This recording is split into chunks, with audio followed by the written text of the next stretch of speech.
ವ್ಯಾಪಾರಿಗಳೇ, ಉದ್ಯಮಿಗಳೇ, ಗ್ರಾಹಕರೇ, ಆಗಿದೆಯಾ ನಿಮ್ಮ ಸಮಸ್ಯೆಗಳು ಕ್ರಾನಿಕ್? ಆಗಬೇಡಿ ಯಾವತ್ತು ಪ್ಯಾನಿಕ್. ಇದು ನಮ್ಮ ಕುಡ್ಲ ಬಿಸ್ನೆಸ್ ಕ್ಲಿನಿಕ್. ಇಲ್ಲಿದೆ ಕರ್ನಾಟಕ ಬ್ಯಾಂಕ್ ಬಿಸ್ನೆಸ್ ಟಾನಿಕ್. ನಾನು CASS ನಾಯಕ್.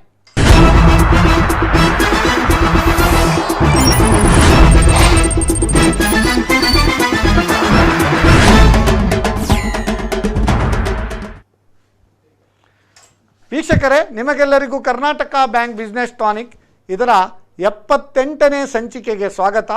ಇಂದಿನ ವಿಷಯ A to Z of life insurance. ಎಲ್ಲರಿಗೂ ಗೊತ್ತಿರುವ ಹಾಗೆ ಇತ್ತೀಚೆಗೆ ನಮ್ಮ ಪ್ರಧಾನಮಂತ್ರಿ ನರೇಂದ್ರ ಮೋದಿಯವರು ಇನ್ಶೂರೆನ್ಸ್ನ ಇಂಪಾರ್ಟೆನ್ಸ್ ಬಗ್ಗೆ ಕೂಡ ಹೇಳಿದ್ದಾರೆ. ಅದರ ವಿಡಿಯೋನ ನಾವು ಆಮೇಲೆ ಹಾಕ್ತೇವೆ. ಅದರ ಮುಂಚೆ ಒಂದು ಸಂಕ್ಷಿಪ್ತವಾಗಿ ನಾವು ಏನು ಹೇಳುವುದಂದರೆ, as per the statistics, 12% there is a growth in insurance sector in India. So ಯಾವುದೇ ಸೆಕ್ಟರ್ ಹಿಂದೆ ಇದ್ದರೂ insurance sector is growing more than 12% in India. So ನಮ್ಮಲ್ಲಿ ಅನೇಕ ರೆಗ್ಯುಲೇಟರಿ ಅಥಾರಿಟೀಸ್ ಇದ್ದಾವೆ. ಮುಂಚೆ ನಮ್ಮ ದೊಡ್ಡಣ್ಣ LIC ಮಾತ್ರ ಒಂದು ಲೀಡರ್ ಇತ್ತು. ಆಮೇಲೆ ಈ ಲಿಬರಲೈಸೇಷನ್ ಆದಮೇಲೆ insurance sector has been spread to private sector also. IRDAI ಅದರ ಅಂಡರ್ ರೆಗ್ಯುಲೇಟರಿ ಆಗಿ 24 ಇನ್ಶೂರೆನ್ಸ್ ಕಂಪನಿ ಇಂಡಿಯಾದಲ್ಲಿ ಕಾರ್ಯನಿರ್ವಹಿಸ್ತಾ ಇದ್ದು, including life insurance corporation of India. ಅದಲ್ಲದೆ ಉಳಿದ 23 private sector insurance companies are also functioning in India. ಅದಲ್ಲದೆ ಅದು IRDA ಅನ್ನೋದು ನಮ್ಮ ಇನ್ಶೂರೆನ್ಸ್ ಸೆಕ್ಟರ್ ಇದು ಅಥಾರಿಟಿ, ಅಂದರೆ ರೆಗ್ಯುಲೇಟಿಂಗ್ ಅಥಾರಿಟಿ. ಸೆಬಿ ಕ್ಯಾಪಿಟಲ್ ಮಾರ್ಕೆಟ್ನಲ್ಲಿ ಸೆಬಿ ಹೇಗೋ, ಹಾಗೂ ಫೈನಾನ್ಷಿಯಲ್ ಮಾರ್ಕೆಟ್ನಲ್ಲಿ ಬ್ಯಾಂಕಿಂಗ್ನಲ್ಲಿ ರಿಸರ್ವ್ ಬ್ಯಾಂಕ್ ಆಫ್ ಇಂಡಿಯಾ ಹೇಗೋ, ಹಾಗೂ PFRDA pension fund regulatory authority, development and authority of India, ಅದು ಪೆನ್ಷನ್ ಪ್ರಾವಿಡೆಂಟ್ ಫಂಡ್ ಇದನ್ನೆಲ್ಲ ಮಾಡ್ತಾರೆ. ಅದೇ ಟ್ರಾಯ್ ಗೊತ್ತಿರ್ಬೋದು ನಿಮಗೆ, telecom regulatory authority of India. So ಇದೇ ರೀತಿ ಎಲ್ಲರಿಗೂ ಈಗ ಯಾವುದಾದ್ರೂ ಒಂದು ಇನ್ಶೂರೆನ್ಸ್ ಮಾಡುವ ಮುಂಚೆ ತುಂಬ ಒಂದು ಡೌಟ್ಸ್ ಇರ್ತದೆ. ಅದರ ಬಗ್ಗೆ ಒಂದು ಸಮಗ್ರ ಮಾಹಿತಿ ನಮ್ಮಲ್ಲಿ ಇವತ್ತು ಕೊಡಲಿಕ್ಕಿದ್ದಾರೆ ಈರುವರು ತಜ್ಞರು. ಪ್ರಪ್ರಥಮವಾಗಿ ನಮ್ಮ ಶಮಂತ್ ಸುವರ್ಣ ಅವರ ಬಗ್ಗೆ ಹೇಳುವುದಾದರೆ, ಇವರು ಈಗಾಗಲೇ ನಮ್ಮ health insurance and life insurance ಇದು ಒಂದು ಕಾರ್ಯಕ್ರಮ ನಮ್ಮ ಒಂದು ಬಿಸ್ನೆಸ್ ಟಾನಿಕಲ್ಲಿ ಮಾಡಿದ್ದೇವೆ. ಆವಾಗ ಕೂಡ ಇವರು ಅತಿಥಿಯಾಗಿ ಭಾಗವಹಿಸಿ ನಮ್ಮ ಎಲ್ಲ ವೀಕ್ಷಕರಿಗೆ ತಮ್ಮ ಒಂದು ಅಪಾರ ಅನುಭವವನ್ನು ಹಂಚಿಕೊಂಡಿದ್ದಾರೆ. ಹಾಗೆ ವೀಕ್ಷಕರು ಅವರನ್ನು ತುಂಬ ಮೆಚ್ಚಿಕೊಂಡಿದ್ದಾರೆ. ಹಾಗೆ 2ನೇ ಬಾರಿಗೆ ಅವರನ್ನು ನಮ್ಮ ಈ ಕಾರ್ಯಕ್ರಮಕ್ಕೆ ಸ್ವಾಗತಿಸಿದ್ದೇವೆ. ಇವರ ಬಗ್ಗೆ ನಾವು ಹೇಳುವುದಾದರೆ ಸಂಕ್ಷಿಪ್ತ, ಯಾಕಂದರೆ ಇವರ ಬಗ್ಗೆ ಆಲ್ರೆಡಿ ಜನರಿಗೆ ತಿಳಿದಿದೆ. ಇವರು BBM HR from SDM college, ಆಮೇಲೆ MBA finance from Manipal Sikkim university, ಆಮೇಲೆ PPM course completed from Kinder brothers international USA Dallas, ಹಾಗೂ 2009ರಲ್ಲಿ A grade specialist in agency builder ಆಗಿ ಇವರಿಗೊಂದು ಹಿರಿಮೆಗೆ ಪಾತ್ರರಾಗಿದ್ದಾರೆ ಅಂತೇಳಿ ಬಹಳ ಒಂದು ಸಂತೋಷ ಆಗ್ತದೆ. ಕಳೆದ 16 ವರ್ಷದಿಂದ ಇವರು ಅನೇಕ ಇನ್ಶೂರೆನ್ಸ್ ಕಂಪನಿಯಲ್ಲಿ ಬೇರೆ ಬೇರೆ ಒಂದು ಕೆಪಾಸಿಟಿಯಲ್ಲಿ ಕಾರ್ಯನಿರ್ವಹಿಸಿ, ಕೇವಲ ಇವರದ್ದು ಏಜ್ ಖಾಲಿ 38 ವರ್ಷ. ಇಂಥ ಒಂದು ಸಣ್ಣ ಪ್ರಾಯದಲ್ಲಿ ಕೂಡ ಒಂದು ದೊಡ್ಡ ಹುದ್ದೆ Reliance Nippon life insurance company limited ಇದರಲ್ಲೇ ರೆಸ್ಟ್ ಆಫ್ ಕರ್ನಾಟಕ ಇದರ ಇನ್ಚಾರ್ಜ್ ಆಗಿದ್ದಾರೆ. ಅದು ಅವರು ಹೇಳಿದ ಪ್ರಕಾರ it is number 1 profitable region in entire country ಅಂತ ಹೇಳ್ತೇವೆ. ಅಂದರೆ ಅವರ ಲೀಡರ್ಶಿಪ್ ಕ್ವಾಲಿಟೀಸ್, ಮೋಟಿವೇಶನಲ್ ಫ್ಯಾಕ್ಟರ್ಸ್, ಮತ್ತು knowledge in the field and humble hard work ಮತ್ತು honesty, it has contributed to the growth of ನಮ್ಮ ಶಮಂತ್ ಸುವರ್ಣ ಅಂತ ಹೇಳಲಿಕ್ಕೆ ಭಾಳ ಸಂತೋಷ ಆಗ್ತದೆ. ಶ್ರೀ ಶಮಂತ್ ಸುವರ್ಣ, ನಿಮಗೆ ಮಗದೊಮ್ಮೆ 2ನೇ ಬಾರಿಗೆ ನಮ್ಮ ಬಿಸ್ನೆಸ್ ಟಾನಿಕ್ ಕಾರ್ಯಕ್ರಮಕ್ಕೆ ಸ್ವಾಗತ. ಸೊ ಅದೇ ರೀತಿ ಇನ್ನೊಬ್ಬರು ಯಂಗ್ ಸ್ಟಾರ್ಸ್ ಇದ್ದಾರೆ, ಅಂದರೆ ದಾಮೋದರ್ ಬಾಳಿಗ ಅಂತೇಳಿ. ಇವರು ನಮ್ಮ ಮಂಗಳೂರಿನವರೇ ಆಗಿದೆ, ಮಣ್ಣಿನ ಮಗ ಅಂತ ಹೇಳಲಿಕ್ಕೆ ಭಾಳ ಒಂದು ಹೆಮ್ಮೆ ಆಗ್ತದೆ. ಇವರ ಬಗ್ಗೆ ಕೂಡ ಹೇಳುವುದಾದರೆ, ಮೂರ್ತಿ ಚಿಕ್ಕದಾದರೂ ಕೀರ್ತಿ ದೊಡ್ಡದು ಅಂತೇಳಿ. ಅಂದರೆ ಇವರು ಕೂಡ ಕಳೆದ 15 ವರ್ಷಗಳಿಂದ ಫೈನಾನ್ಷಿಯಲ್ ಮತ್ತು ಇನ್ಶೂರೆನ್ಸ್ ಸೆಕ್ಟರ್ನಲ್ಲಿ ಅಪಾರ ಅನುಭವವನ್ನು ಹೊಂದಿದ್ದಾರೆ. ಇವರ ಬಗ್ಗೆ ಹೇಳುವುದಾದರೆ, ಇವರು ಕೆನರಾ ಕಾಲೇಜಿನಲ್ಲಿ ಪದವಿಯನ್ನು ಹೊಂದಿ ಆಮೇಲೆ ಬೆಂಗಳೂರಿನಲ್ಲಿ ಹೋಗಿ ಅಲ್ಲಿ ಥಾಮ್ಸನ್ ರೈಟರ್ಸ್ ಅದರಲ್ಲಿ ಒಂದು ಫೈನಾನ್ಷಿಯಲ್ ಫೀಲ್ಡಲ್ಲಿ 5 ವರ್ಷ ಕೆಲಸ ಮಾಡಿದ್ದಾರೆ. ಆಮೇಲೆ ಕಳೆದ 10 ವರ್ಷಗಳಿಂದ HDFC ಲೈಫ್ನಲ್ಲಿ ಕೆಲಸ ಮಾಡಿ ಈಗ ಅವರು ಪ್ರಸ್ತುತವಾಗಿ Kotak Mahindra life insurance company ಇದರ ಚೀಫ್ ಮ್ಯಾನೇಜರ್ ಟ್ರೈನಿಂಗ್ ಆಗಿ ಕಾರ್ಯನಿರ್ವಹಿಸ್ತಾ ಇದ್ದಾರೆ. ಇವರ ಅಂಡರ್ ಮ್ಯಾಂಗ್ಳೂರು ಮತ್ತು ಹುಬ್ಳಿ ರೀಜನಿನ ಎಲ್ಲ ಅಡ್ವೈಸರಿಗೆ ಟ್ರೈನಿಂಗ್ ಕೊಡ್ತಾ ಇದ್ದಾರೆ. ಇದಲ್ಲದೆ ಇವರ ಬಗ್ಗೆ ಹೇಳುವುದೇನಾದರೂ he has got excellent presentation skills ಮತ್ತು ಅನೇಕ, ಯಾಕಂದರೆ ಇವರ ಅಡ್ವೈಸರೆಲ್ಲ ಇವರನ್ನು ತುಂಬ ಮೆಚ್ಚಿಕೊಂಡಿದ್ದಾರೆ. ಯಾಕಂದರೆ ಇನ್ಶೂರೆನ್ಸನ್ನು ಸುಲಭವಾಗಿ ಹೇಗೆ ಜನರಿಗೆ ತಲುಪಿಸುವುದು ಅದರ ಬಗ್ಗೆ ಇವರು ಟ್ರೈನಿಂಗ್ ಅಂದರೆ ಏನು ಹೇಳ್ತಾರೆ, ಒಂದು ಗುರುಗಳಾಗಿ ಆ ರೀತಿ ಒಂದು ರೋಲನ್ನು ಪ್ಲೇ ಮಾಡ್ತಾ ಇದ್ದಾರೆ ಅಂತ ಹೇಳಿಕ್ಕೆ ಬಹಳ ಸಂತೋಷ ಆಗ್ತದೆ. ಇವರು ಮೋರ್ ದ್ಯಾನ್ 2000 ಅಡ್ವೈಸರ್ಸಿಗೂ ಮತ್ತು ಏಜೆನ್ಸಿ ಪಾರ್ಟ್ನರ್ ಇರ್ಬೋದು ಇನ್ಶೂರೆನ್ಸ್ ಸೆಕ್ಟರ್ನಲ್ಲಿ ಜನರನ್ನು ಟ್ರೈನ್ ಮಾಡಿದ್ದಾರೆ ಅಂತ ಹೇಳಲಿಕ್ಕೆ ಬಹಳ ಹೆಮ್ಮೆ ಆಗ್ತದೆ. ಇನ್ಶೂರೆನ್ಸಿನ ಬಗ್ಗೆ A to Z ನಮ್ಮ ಇರುವರು ಯಾವುದೇ ಸಂದೇಹಗಳಿದ್ದರೆ A to Z ಯಾವ ಸಂದೇಹವಿದ್ದರೂ ನೀವು ಇದರಲ್ಲಿ ಪ್ರಶ್ನೆ ಕೇಳ್ಬೋದು, ಅದಕ್ಕೆ ಸೂಕ್ತವಾಗಿ ಉತ್ತರಿಸ್ತಾರೆ. ಶ್ರೀ ದಾಮೋದರ್ ಬಾಳಿಗ, ನಿಮಗೆ ಈ ಕಾರ್ಯಕ್ರಮಕ್ಕೆ ಸ್ವಾಗತ. ಸೊ ವೀಕ್ಷಕರ, ನಮ್ಮೊಟ್ಟಿಗೆ ಇಂದು ಇಬ್ಬರು 2 ಯಂಗ್ ಸ್ಟಾರ್ಸ್, ನಾನು ಯಂಗ್ಸ್ಟರ್ಸ್ ಅಂತ ಹೇಳೋದಿಲ್ಲ, young stars are there as resource persons. ನೀವು ಯಾವುದೇ ಸಂದೇಹಗಳಿದ್ದರೆ ಇಂದು ಅವರಿಬ್ಬರನ್ನು ಕೇಳ್ಬೋದು. 08244119090 ಇದರ ಬಗ್ಗೆ ನೀವು ಕರೆ ಮಾಡ್ಬೋದು. ಅದಕ್ಕಿಂತ ಮುಂಚೆ ಪ್ರಪ್ರಥಮವಾಗಿ ನಮ್ಮ ನರೇಂದ್ರ ಮೋದಿ ಅವರು ಪ್ರಧಾನಮಂತ್ರಿಯವರು ಇನ್ಶೂರೆನ್ಸ್ ಬಗ್ಗೆ ಏನು ಹೇಳಿದ್ದಾರೆ ಅದರ ಬಗ್ಗೆ ಒಂದು ಚಿಕ್ಕ ವಿಡಿಯೋವನ್ನು ಹಾಕ್ತೇವೆ ನಾವು. Be a part of this upcoming sectors. India invites you to invest in finance and insurance. India has raised FDI cap for investment in insurance to 49%. Now 100% FDI is permitted for investment in insurance intermediaries. The insurance market in India is growing at a rate of more than 12% and is expected to grow to $250 billion by 2025.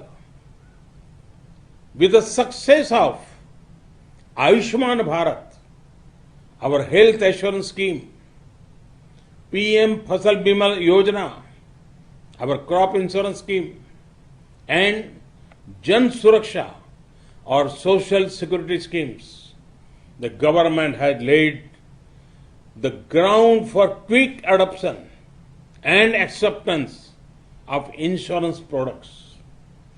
There are large untapped opportunities for increasing insurance cover in health, agriculture, business and life insurance. To generate long-term and assured revenues, the Indian insurance sector is one of the best investment options right now. ವೀಕ್ಷಕರೇ, ನೀವೆಲ್ಲರೂ ಈಗ ನಮ್ಮ ನೆಚ್ಚಿನ ಪ್ರಧಾನಮಂತ್ರಿ ನರೇಂದ್ರ ಮೋದಿ ಅವರು insurance ಬಗ್ಗೆ ಏನು ಹೇಳಿದ್ದಾರೆ ಅನ್ನೋದನ್ನು ಆಲ್ರೆಡಿ ನಾವು ಒಂದು ವಿಡಿಯೋದಲ್ಲಿ ತೋರಿಸಿದ್ದೇವೆ. ಈಗ ನಮ್ಮ ತಜ್ಞರು ಏನು ಹೇಳ್ತಾರೆ ನೋಡುವ. ಸೊ ಶ್ರೀ ಶಮಂತ್ ಸುಮಾಡ, ಈಗ ನೀವು ಕಳೆದ 16 ವರ್ಷದಿಂದ ಇನ್ಶೂರೆನ್ಸ್ ಸೆಕ್ಟರಲ್ಲಿ ವರ್ಕ್ ಮಾಡ್ತಾ ಇದ್ದೀರಿ. ಈಗ ನಮ್ಮ ದೇಶದ ಬಗ್ಗೆ ಮತ್ತು ಗ್ಲೋಬಲ್ ಸಿನಾರಿಯೋ ಬಗ್ಗೆ ಹೇಳೋದಾದರೆ, in India insurance penetration is 5 to 6% ಅಂತ ಕೇಳ್ಪಟ್ಟೆ. ಆದರೆ ಡೆವಲಪ್ಡ್ ಕಂಟ್ರೀಸಲ್ಲೂ ಆಲ್ಮೋಸ್ಟ್ ಆಲ್ 100% ಇನ್ಶೂರೆನ್ಸ್ ಕವರೇಜ್ ಆಗಿದೆ. ಸೊ ನಮ್ಮಲ್ಲಿ ಈ ಇಂಪಾರ್ಟೆನ್ಸ್ ಆಫ್ ಇನ್ಶೂರೆನ್ಸ್ ಯಾಕೆ ಅದು ಅಷ್ಟು ಪಿಕಪ್ ಆಗಲಿಲ್ಲ, ಮತ್ತು ಅದನ್ನು ಮಾಡಿದ್ರಿಂದ ಏನೆಲ್ಲ ಒಂದು ಬೆನಿಫಿಟ್ ಉಂಟು, ಅದರ ಬಗ್ಗೆ ಒಂದು ಸಂಕ್ಷಿಪ್ತವಾಗಿ ಹೇಳ್ಬೋದಾ? ಸೊ ನೀವು ಹೇಳಿದ ಹಾಗೆ ಲೈಫ್ ಇನ್ಶೂರೆನ್ಸ್ ಇಂಡಸ್ಟ್ರಿ ಇಂಡಿಯಾದಲ್ಲಿ ಪೆನೆಟ್ರೇಟ್ ಆಗಲಿಲ್ಲ, ಅದು ಬಿಲೋ 5% ಇದೆ. ಸೊ ನಾನು ಲಾಸ್ಟ್ ಟೈಮ್ ಕೂಡ ಹೇಳಿದೆ, ಯಾರೆಲ್ಲ ಮಾಡಿದ್ದಾರೆ ಕೂಡ ಅವ್ರು ಅಂಡರ್ ಇನ್ಶೂರ್ಡ್ ಇದ್ದಾರೆ. ಅಂದರೆ ಅವರ ವ್ಯಾಲ್ಯೂ ಒಂದು 1 crore ಇದ್ದರೆ ಅಥವಾ ಒಂದು 30 years ದುಡ್ಲಿಕ್ಕಿದ್ದಾರೆ, ಅವರಿಗೆ ಒಂದು 1 ಲಕ್ಷ 2 ಲಕ್ಷ ಅಥವಾ 5 ಲಕ್ಷ ಕವರೇಜ್ ಇರ್ತದೆ. ಅವರ ಮನೆಯವರಿಗೆ 1-2 ವರ್ಷ ಸಾಕಾಗೋದಿಲ್ಲ. ಸೊ ಅದರ ಅವೇರ್ನೆಸ್ ಯಾಕೆ ಇಲ್ಲ ಅಂದರೆ, ಒಂದನೇದು ಅದಕ್ಕೆ ಮೇನ್ ಕಾರಣವೇ ಮಲ್ಹೋತ್ರಾ ಕಮಿಟಿ ಆದದ್ದು. ಯಾಕಂದರೆ ಮೊನೋಪಲಿ ಇದ್ದಾಗ ಏನಾಗ್ತದೆ, ಕಾಂಪಿಟೇಷನ್ ಇರುವುದಿಲ್ಲ, ಕಾಂಪಿಟೇಷನ್ ಇಲ್ಲದಾಗ ಅವೇರ್ನೆಸ್ ಇರುವುದಿಲ್ಲ. ಸೊ ಅದಕ್ಕೋಸ್ಕರ ಈ ಪ್ರೈವೇಟ್ ಇನ್ಶೂರೆನ್ಸ್ ಬಂದ ಮೇಲೆ ಕಾಂಪಿಟೇಷನ್ ಬಂದಾಗ ಜನರಿಗೆ ಅವೇರ್ನೆಸ್ ಬಂತು. ಇದು ಆಕ್ಚುಲಿ ಅಬ್ರಾಡಲ್ಲೆಲ್ಲ 1600 ಕಂಪನಿಗಳಿದೆ, 500 ಕಂಪನಿ ಇದೆ, 1500 ಕಂಪನಿ ಇದೆ. ನಮ್ಮಲ್ಲಿ ಒಂದೇ ಒಂದು ಕಂಪನಿ ಇದ್ದದ್ದು ಟಿಲ್ ಇಯರ್ 2000 ನಂತರ 24 ಪ್ಲೇಯರ್ಸ್ ಮಾತ್ರ ಬಂತು. ಆದರೆ ಈಗ ನೀವು ನರೇಂದ್ರ ಮೋದಿ ಅವರು ಹೇಳಿದಾಗೆ 49% FDI ಮಾಡ್ತಾ ಇದ್ದಾರೆ ಅಂದ್ರೆ ಬೇಸಿಕಲಿ ಇಂಟರ್ನ್ಯಾಷನಲ್ ಮಾರ್ಕೆಟ್ ಇನ್ನೂ ಕರೀತಿದ್ದಾರೆ. ಸೊ ಇನ್ನೂ ಜಾಸ್ತಿ ಕಾಂಪಿಟೇಷನ್ ಬಂದ್ರೆ ಇನ್ನೂ ರೇಂಜ್ ಆಫ್ ಇಂಟರ್ಮೀಡಿಯೇಟ್ ಅವರಿಗೆ 100% FDI ಕೂಡ ಪರ್ಮಿಟ್ ಮಾಡಿದ್ದಾರೆ. ಹೌದು. ಸೊ ಇದರಿಂದ ಏನಂದ್ರೆ ಬೇಸಿಕಲಿ ಅದನ್ನು ಸ್ವಲ್ಪ ಅವರು ಎಂಫಸೈಸ್ ಮಾಡಿದಾಗೆ ಇನ್ನೂ ಜಾಸ್ತಿ 49% ಆಗಿ ಇನ್ನು 74% ಬಂದ್ರು, ಇನ್ನೂ ಇಂಟರ್ನ್ಯಾಷನಲ್ ಪ್ಲೇಯರ್ಸ್ ಜಾಸ್ತಿ ಬಂದಾಗೆ ಅವೇರ್ನೆಸ್ ಜಾಸ್ತಿ ಆಗ್ತದೆ, ಕಾಂಪಿಟೇಷನ್ ಜಾಸ್ತಿ ಆಗ್ತದೆ, ಇದರಿಂದ ಜನರಿಗೆ ಬೆನಿಫಿಟ್ ಜಾಸ್ತಿ ಆಗ್ತದೆ. So I feel due to lack of competition ಇಂಡಿಯಾದಲ್ಲಿ ಪೆನೆಟ್ರೇಷನ್ ಜಾಸ್ತಿ ಆಗಲಿಲ್ಲ. ಇದು ನನ್ನ ಫಸ್ಟ್ ಪಾಯಿಂಟ್. ಓಕೆ, ಉತ್ತಮವಾಗಿ ನೀವು ಒಂದು ವರ್ಣನೆ ಮಾಡಿದ್ದೀರಿ. ದಾಮೋದರ್ ಬಾಳಿಗ ಅವರೇ, ಇನ್ಶೂರೆನ್ಸಿನ ಇಂಪಾರ್ಟೆನ್ಸ್ ಯಾಕೆ ಮಾಡಬೇಕು, ಮಾಡದಿದ್ರಿ ಏನು, ಮಾಡಿದ್ರಿ ಏನು, ಅದರ ಬಗ್ಗೆ ಒಂದು ಸಂಕ್ಷಿಪ್ತವಾಗಿ. ಓಕೆ, ಮೊದಲನೇದಾಗಿ ಶಮಂತ್ ಸುವರ್ಣ ಆ್ಯಡ್ ಮಾಡಿದ್ರಲ್ಲಿ ಒನ್ ಮೋರ್ ಪಾಯಿಂಟ್ ಆ್ಯಡ್ ಮಾಡ್ತೀನಿ. ಇಂಡಿಯಾದಲ್ಲಿ ಲೈಫ್ ಇನ್ಶೂರೆನ್ಸ್ ಯಾಕೆ ಅಷ್ಟು ಪೆನೆಟ್ರೇಷನ್ ಆಗಲಿಲ್ಲ, ಅದರ ಮೇನ್ ಕಾರಣ ನಮ್ಮ ಜಾಯಿಂಟ್ ಫ್ಯಾಮಿಲಿ ಸಿಸ್ಟಮ್ ಇತ್ತು. Because in joint family system it was in built insurance in India. Okay, ಈಗ ಯಾಕೆ ಪಾಪ್ಯುಲರ್ ಆಗ್ತಾ ಇದೆ, ಈಗ ಪೆನೆಟ್ರೇಷನ್ ಯಾಕೆ ಜಾಸ್ತಿ ಆಗ್ತಿದೆ ಅಂತ ಹೇಳಿದರೆ the main reason is nuclear family. ಈಗ ಗಂಡ, ಹೆಂಡತಿ, ಮಗು ಇಲ್ಲ ಮಕ್ಕಳು, 1 or 2, not more. So we are also going ahead. Maybe there will be a day that husband and wife staying together might be called a joint family in India. So anta position ಗೆ ಬರ್ತದೆ. That is why insurance market ಮತ್ತೆ ಅವರನ್ನು joint ಮಾಡ್ಲಿಕ್ಕೆ ಸ್ವಲ್ಪ effort ಹಾಕಬೇಕಾಗಬಹುದು ಇನ್ನು ಮುಂದೆ. ಹೌದು.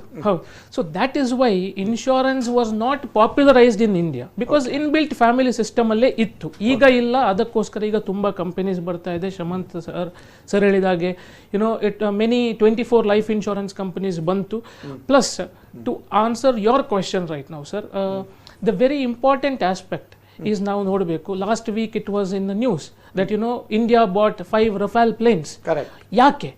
ಯಾಕೆ ತಂದ್ರು? It is nothing but protection of the country. Correct. When all the countries in this world are going ahead and thinking about the country's security. Correct. Okay, why we as responsible citizens of our nation, why can't we think about our as well as our family security? So that is the main reason why insurance is very very important for an individual as well as for a family. Correct. ಬಹಳ ಒಂದು ಉತ್ತಮವಾಗಿ ವರ್ಣನೆ ಮಾಡಿದಿರಿ. ಈಗ insurance ಯಾಕೆ ಬೇಕಂತ ಹೇಳಿದರೆ ಒಂದು ಸೆಕ್ಯೂರಿಟಿ, ಸೇಫ್ಟಿ, ಕವರೇಜ್, ಒಂದು ಹೆಲ್ಪ್, ಪ್ರೊಟೆಕ್ಷನ್, ಕಾನ್ಫಿಡೆನ್ಸ್, ಇದೆಲ್ಲದಕ್ಕೊಂದು ಇನ್ಶೂರೆನ್ಸ್ ನಮಗೆ ಬೇಕಾಗ್ತದೆ. That is the importance of insurance. So importance of insurance ಹೆಚ್ಚಿನ ಜನರಿಗೆ ಅದರ ಬಗ್ಗೆ ಒಂದು ನಮ್ಮಲ್ಲಿ ಇನ್ನೂ ಏನು ಹೇಳ್ತಾರೆ, ಒಂದು ಅವೇರ್ನೆಸ್ ಬರಲಿಲ್ಲ, ಬರ್ತಾ ಉಂಟು. ಮತ್ತು ಇನ್ನೊಂದು ಏನಂತ ಹೇಳಿದರೆ, ನಮ್ಮ ಒಂದು ಗಾದೆ ಉಂಟು, ನಾಣ್ಣುಡಿ ಏನಂದರೆ, ಸಂಕಟ ಬಂದಾಗ ವೆಂಕಟರಮಣ ಅಂತೇಳಿ. ನಮ್ಮಲ್ಲಿ ಸಂಕಟ ಬಂದಾಗ ಮಾತ್ರ ವೆಂಕಟರಮಣನ ನಾವು ಧ್ಯಾನ ಮಾಡ್ತೇವೆ, ಉಳಿದ ಟೈಮಲ್ಲಿ ವೆಂಕಟರಮಣ ನಾವು ಧ್ಯಾನ ಮಾಡೋದಿಲ್ಲ. So insurance is the only one product. If you want to buy, you can't buy. ಮತ್ತು ನೀವು ಯಾವ ಕಾಲದಲ್ಲಿ ಬೈ ಮಾಡಬೇಕು ಆವಾಗ ಮಾಡದಿದ್ದರೆ ಯಾವಾಗ ಬೇಕಾಗ್ತದೆ ಅದನ್ನು ನೀವು ಬೈ ಮಾಡಲಿಕ್ಕೆ ಆಗೋದಿಲ್ಲ. ಬೇರೆ ಗೂಡ್ಸಿನ ಆಗಲ್ಲ. ಈಗ ಆಡಿ ಕಾರ್ ತಗೊಳ್ಬೋದು, BMW ತಗೊಳ್ಬೋದು, ದೊಡ್ಡ ದೊಡ್ಡ ಗಾಡಿ ತಗೊಳ್ಬೋದು. ಆದರೆ ನೀವು ಎಣಿಸಿದ ಕೂಡಲೇ ತಗೊಳ್ಳಿಕ್ಕಾಗ್ತದೆ. ಆದರೆ ಇನ್ಶೂರೆನ್ಸ್ ಅನ್ನೋದು ನೀವು ಎಣಿಸಿದ ಕೂಡಲೇ ನೀವು ಎಣಿಸಿದ ಹಾಗೆ ಮಾಡಲಿಕ್ಕೆ ಆಗೋದಿಲ್ಲ. ಜನರ ತಲೆಯಲ್ಲಿ ಇರ್ಬೋದು, ಬಾರಿ ಎಂತ ಏಜೆಂಟ್ ಕರೆದ್ರೆ ಕೂಡಲೇ ಪಾಲಿಸಿ ಮಾಡ್ತಾ, ಅದು ಸುಳ್ಳು. ಅದಕ್ಕೆ ಒಂದು ಕೋಟ್ ಇದೆ, insurance has to be bought during your good times so that you are not financially burden during bad times ಅಂತ. Very good. ಸೊ ನಾವು ಗುಡ್ ಟೈಮನ್ನು ಆಲೋಚನೆ ಮಾಡದಿದ್ದರೆ ನಮ್ಮ ಬ್ಯಾಡ್ ಟೈಮ್ ಇಮಿಡಿಯೇಟ್ಲಿ ಸ್ಟಾರ್ಟ್ ಆಗ್ತದೆ ಅಂತ ಹೇಳಿ ಇನ್ಶೂರೆನ್ಸ್ ಕವರೇಜ್ ಬಗ್ಗೆ ಹೇಳಿದ್ರೆ. ಈಗ ಒಂದು ವೀಕ್ಷಕರ ಕರೆ ಉಂಟು, ನಾವು ಕೇಳುವ. ಹಲೋ ಸರ್, ನಮಸ್ಕಾರ ಸರ್. ನಾನು ರಾಮರಾವ್, ಕೊಟ್ಟಾರಿ ಚೌಕಿಯಿಂದ. ರಾಮಾಯ ರಾಮಭದ್ರಾಯ ರಾಮಚಂದ್ರಾಯ ವೇದಸೆ ರಘುನಾಥಾಯ ನಾಥಾಯ ಸಾವಿತ್ರಿ ಪತಯೇ ನಮಃ. ಹೇಳಿ ರಾಮರಾಯರೇ. ತುಂಬಾ ಥ್ಯಾಂಕ್ಸ್ ಸರ್, ನೀವು ಯಾವಾಗ್ಲೂ ಹಾಗೆ ಹೇಳ್ತೀರಿ. ತುಂಬಾ ಥ್ಯಾಂಕ್ಸ್. ನಾನು ಪ್ರಪ್ರಥಮವಾಗಿ ನಮ್ಮ ಕುಡ್ಲ ಟೀಮಿಗೆ ಕಂಗ್ರ್ಯಾಚುಲೇಷನ್ಸ್ ಹೇಳ್ತೇನೆ. ಯಾಕಂದ್ರೆ ಕಂಟಿನ್ಯೂಸ್ ಆಗಿ ಇದು ಒಂದು ಕಾರ್ಯಕ್ರಮ ಮಾಡುದು, ಟಿವಿಯಲ್ಲಿ ಇದು ನಮ್ಮ ಕರ್ನಾಟಕದಲ್ಲಿ ಒಂದು ಉತ್ತಮವಾದ ಕಾರ್ಯಕ್ರಮ ಬರ್ತಾ ಇದೆ. ಇಂಡಿಯಾದಲ್ಲಿ ಹೇಳಿ ಸರ್, ಕರ್ನಾಟಕ ಮಾತ್ರ ಅಲ್ಲ, ಥ್ರೂಔಟ್ ಇಂಡಿಯಾ. ನಮ್ಮ ಗಲ್ಫ್ ಅಲ್ಲಿ ಕೂಡ ನಮ್ಮ ತುಂಬಾ ವೀಕ್ಷಕರಿದ್ದಾರೆ, ಇಲ್ಲಿ ಅವರೆಲ್ಲ ನೋಡ್ತಾರೆ. ಭಾರಿ ಸಂತೋಷ ಸರ್. ಸೊ ಅದರಲ್ಲಿ ಮುಖ್ಯ ಅತಿಥಿಗಳದ್ದು ತುಂಬಾ ಪಾತ್ರ ಉಂಟು. ಹಾಗೆ ಆಂಕರ್ ಮಾಡೋ ಶ್ರೀ SS ನಾಯಕ್, ಯಶಸ್ವಿನಿ ಹಾಗೂ ಸಚಿನ್ ನಾಯಕ್. ಯಾಕಂದ್ರೆ ಒಳ್ಳೆ ಪ್ರಶ್ನೆ ಕೇಳಿದ್ರೆ ಮಾತ್ರ ಒಳ್ಳೆ ಉತ್ತರವನ್ನು ನಾವು ನಿರೀಕ್ಷಿತೆ ಮಾಡಬಹುದು. ಭಗವದ್ಗೀತೆ 9ನೇ ಚಾಪ್ಟರ್ ನಲ್ಲಿ ಒಂದು ಶ್ಲೋಕ ಇದೆ, ತೇಷಾಂ ನಿತ್ಯಾಭಿಯುಕ್ತ ನಮ್ ಯೋಗಕ್ಷೇಮಂ ವಹಾಮ್ಯಂ ಅಂತ. ಅದನ್ನೇ LIC ಅವರು ಯೋಗಕ್ಷೇಮವನ್ನು ಹಾಕಿದ್ದಾರೆ. ಆ ಮೋಟೋ ಧ್ಯೇಯ LIC ಅಲ್ಲಿ ಉಂಟು. ಈ ಬ್ಯಾಂಕ್, ನಾನು ಮುಂಚೆ ಕರ್ನಾಟಕ ಬ್ಯಾಂಕ್ ನಲ್ಲಿ ಇದ್ದೆ, ಅದಕ್ಕೋಸ್ಕರ ಹೇಳ್ತಾ ಇದ್ದೇನೆ, ಬ್ಯಾಂಕ್ ನಲ್ಲಿ ಜನ್ಧನ್ ಅಕೌಂಟ್ ಅಂತ ಮೋದಿ ಅವರು ಮಾಡಿ ಅದೊಂದು ದೊಡ್ಡ ಆಂದೋಲನವೇ ಆಗಿದೆ. ಹಾಗೆ ಪ್ರತಿಯೊಬ್ಬರು ಮನುಷ್ಯರು ಭಾರತದಲ್ಲಿ LIC ಪಾಲಿಸಿ ತಗೊಳ್ಬೇಕು. ಮತ್ತೆ ನಾನು ಬ್ಯಾಂಕಿನಲ್ಲಿ ಇರುವಾಗ ಲೋನ್ ಸ್ಯಾಂಕ್ಷನ್ ಮಾಡುವಾಗ LIC ಪಾಲಿಸಿ ಕೊಲಾಟ್ರಲ್ ಸೆಕ್ಯೂರಿಟಿ ಆಗಿ ನಾವು ತಗೊಳ್ತಾ ಇತ್ತು. ಅದು ನಮಗೆ ಒಳ್ಳೇದಾಗ್ತಾ ಇತ್ತು. ಅದು win win situation both for the borrower as well as the banker ಆಗ್ತಾ ಇತ್ತು. ನನ್ನ ಪ್ರಶ್ನೆಗಳು ಏನಂದ್ರೆ, which are the policies which will help salaried class of people to get exemption from income tax ಒಂದು, ಮತ್ತೆ ಎರಡನೇದು ಕೆಲವುದು ವಿವರ ಬೇಕಿತ್ತು. ಕೆಲವುದು ಪಾಲಿಸಿಗಳು ವಿವರ for example critical illness policy, ಇದ್ರಲ್ಲಿ ಏನಾರು ರೈಡರ್ ಅಂತಿದ, ಮತ್ತೆ ಟರ್ಮ್ ಲೋನ್ ಪಾಲಿಸಿ ಅಂದ್ರೆ ಏನು, ಲೋನ್ ಇನ್ಶೂರೆನ್ಸ್ ಪಾಲಿಸಿ ಅಂದ್ರೆ ಏನು, ಮತ್ತೆ ನಿನ್ನೆ ವಿಜಯ ಕರ್ನಾಟಕ ಪೇಪರ್ ನೋಡಿದೆ, ಮೊಬೈಲ್ ಅಪ್ಲಿಕೇಶನ್ ಕೂಡ ಇದು ಅಪ್ಲಿಕೇಶನ್ ಮೊಬೈಲ್ ಮೂಲಕ ಕೂಡ ಸಬ್ಮಿಟ್ ಮಾಡುದು ಅಂತಿತ್ತು. ಮತ್ತೆ collection premium collection through digital transaction increase by 36% ಅಂತ ಉಂಟು. ಮತ್ತು ನಾವು ಬ್ಯಾಂಕ್ ನಲ್ಲಿ ಇರುವಾಗ ಕ್ಯಾಚ್ ದಮ್ ಯಂಗ್ ಅಂತ ಹೇಳ್ತೇವೆ, ಸಣ್ಣ ಮಕ್ಕಳಿನಲ್ಲಿಯೇ ಬ್ಯಾಂಕಿಂಗ್ ವ್ಯವಹಾರ ಇದ್ರೆ ಅವ್ರಿಗೆ ಒಳ್ಳೇದಂತ. ಹಾಗೆ LIC ಆಗಿದೆ ಏನಾದ್ರು ಚಿಲ್ಡ್ರನ್ ಮನಿ ಬ್ಯಾಕ್ ಪಾಲಿಸಿ ಅಂತ ಏನಾದ್ರು ಉಂಟಾ? ಮತ್ತೆ ಕೊನೆ ಪ್ರಶ್ನೆ, ಕರ್ನಾಟಕ ಬ್ಯಾಂಕ್ ನಲ್ಲಿ ಕೊರೋನಾ ಇನ್ಶೂರೆನ್ಸ್ ಅಂತ ಉಂಟು 399 ರೂಪಾಯಿಗೆ, ಅದು 3 lakhs ವರೆಗೆ ಕವರ್ ಉಂಟು. ಹಾಗೆ ಸಿಮಿಲರ್ LIC ಇಲ್ಲಿಯೂ any similar corona policy is there? ನಮಸ್ಕಾರ ಸರ್. ಬಹಳ ಒಂದು ಉತ್ತಮ ಪ್ರಶ್ನೆ ನಮ್ಮ ರಾಮರಾಯರದು. ರಾಮರಾಯರು ಯಾವಾಗಲೂ ನಮ್ಮ ಮ್ಯಾಂಗ್ಳೂರ್ ಪ್ರೊಡಕ್ಟಿವಿಟಿ ಕೌನ್ಸಿಲ್ ಅಧ್ಯಕ್ಷರಾಗಿ ನಾವು ಎಷ್ಟು ತಯಾರಾಗ್ತೇವೆ ಅದಕ್ಕಿಂತ ಉತ್ತಮವಾಗಿ ತಯಾರಾಗಿ ಜನರಿಗೊಂದು ಉಪಯೋಗ ಆಗುವಾಗ ಒಂದು ಎಲ್ಲ ಪ್ರಶ್ನೆ ಕೇಳ್ತಾರೆ. ನಾವು over a period of our programme 1 by 1 we will resolve. ಈಗ ಪ್ರಪ್ರಥಮವಾಗಿ ಅವರು ಹೇಳಿದರು, ಈಗ ಜನ್ಧನ್ ಅಕೌಂಟ್ ಹೇಗೆ ಪಾಪ್ಯುಲರ್ ಮಾಡಿ ಪ್ರತಿಯೊಬ್ಬರಿಗೊಂದು ಅಕೌಂಟ್ ಆಗಬೇಕಂತೇಳಿ ಒಂದು ಆಂದೋಲನ ಮಾಡಿದರು. ಅದೇ ರೀತಿ ಇನ್ಶೂರೆನ್ಸ್ ಕೂಡ ಒಂದು ನಮ್ಮ ಸುರಕ್ಷಾ ಯೋಜನೆ ಉಂಟಲ್ಲ, ಅದರ ಬಗ್ಗೆ ಸ್ವಲ್ಪ ಹೇಳ್ಬೋದು? ಪ್ರಧಾನ ಮಂತ್ರಿ ಜೀವನ್ ಜ್ಯೋತಿ ಬಿಮಾ ಯೋಜನೆ. ಹೌದು. ಸೊ ಇದು ನೋಡಿ, ಇನ್ಶೂರೆನ್ಸಲ್ಲಿ ನಾವು ಹೇಳಿದಾಗೆ ಪೆನೆಂಟ್ರೇಷನ್ ಆಗಬೇಕಂತಲೇ ಮೊನ್ನೆ ಮೋದಿ ಅವ್ರ ಸ್ಪೀಚಲ್ಲಿ ಅದೇ ಹೇಳಿದ್ದು. ಸೊ ಪರ್ಪಸ್ ಏನಂದರೆ ಮಾಸ್ ಕವರೇಜ್. ಸೊ ಈ ಜನ್ಧನ್ ಯೋಜನೆ ಬೇಸಿಕಲಿ ಹಾಗೆ, ಇದು ಪ್ರಧಾನ ಮಂತ್ರಿ ಜೀವನ್ ಜ್ಯೋತಿ ಬಿಮಾ ಯೋಜನೆ ಏನಂದರೆ ಇದು ಬೇಸಿಕಲಿ ಮೈಕ್ರೋ ಇನ್ಶೂರೆನ್ಸಲ್ಲಿ ಬರುತ್ತೆ. ಇದು ನಾರ್ಮಲ್, ಈಗ ಎಲ್ಲರೂ ಹೇಳ್ಬೋದು ನಮ್ಮಂತ ಇದು ಇನ್ಶೂರೆನ್ಸ್ ಇದೆ, ಬೇರೆ ಇನ್ಶೂರೆನ್ಸ್ ಬೇಡ ಅಂತ. ಇದು ಬೇಸಿಕಲಿ ಮಾಸ್ ಅನ್ನು ಕವರ್ ಮಾಡ್ಲಿಕ್ಕೆ ಮಾಡಿದ ಪಾಲಿಸಿ. ಅದು maximum coverage 2 lakh rupees only, 333 ರೂಪಾಯಿ ಕೊಡ್ತಾರೆ. ಎಷ್ಟು? 333 rupees. ಹೌದು, 333. ಆದ್ರೆ ಇದು 18 to 50 years ತನಕ ಮಾತ್ರ. ಕಂಟಿನ್ಯೂಸ್ ಕಟ್ತಾ ಇರುವವರಿಗೆ 50 ಇಂದ 55 ವರ್ಷ ಕೊಡ್ತಾರೆ. ಸೊ ಇದು ಬೇಸಿಕಲಿ ಮಾಸ್ ಕವರ್ ಮಾಡುವಂತ policy.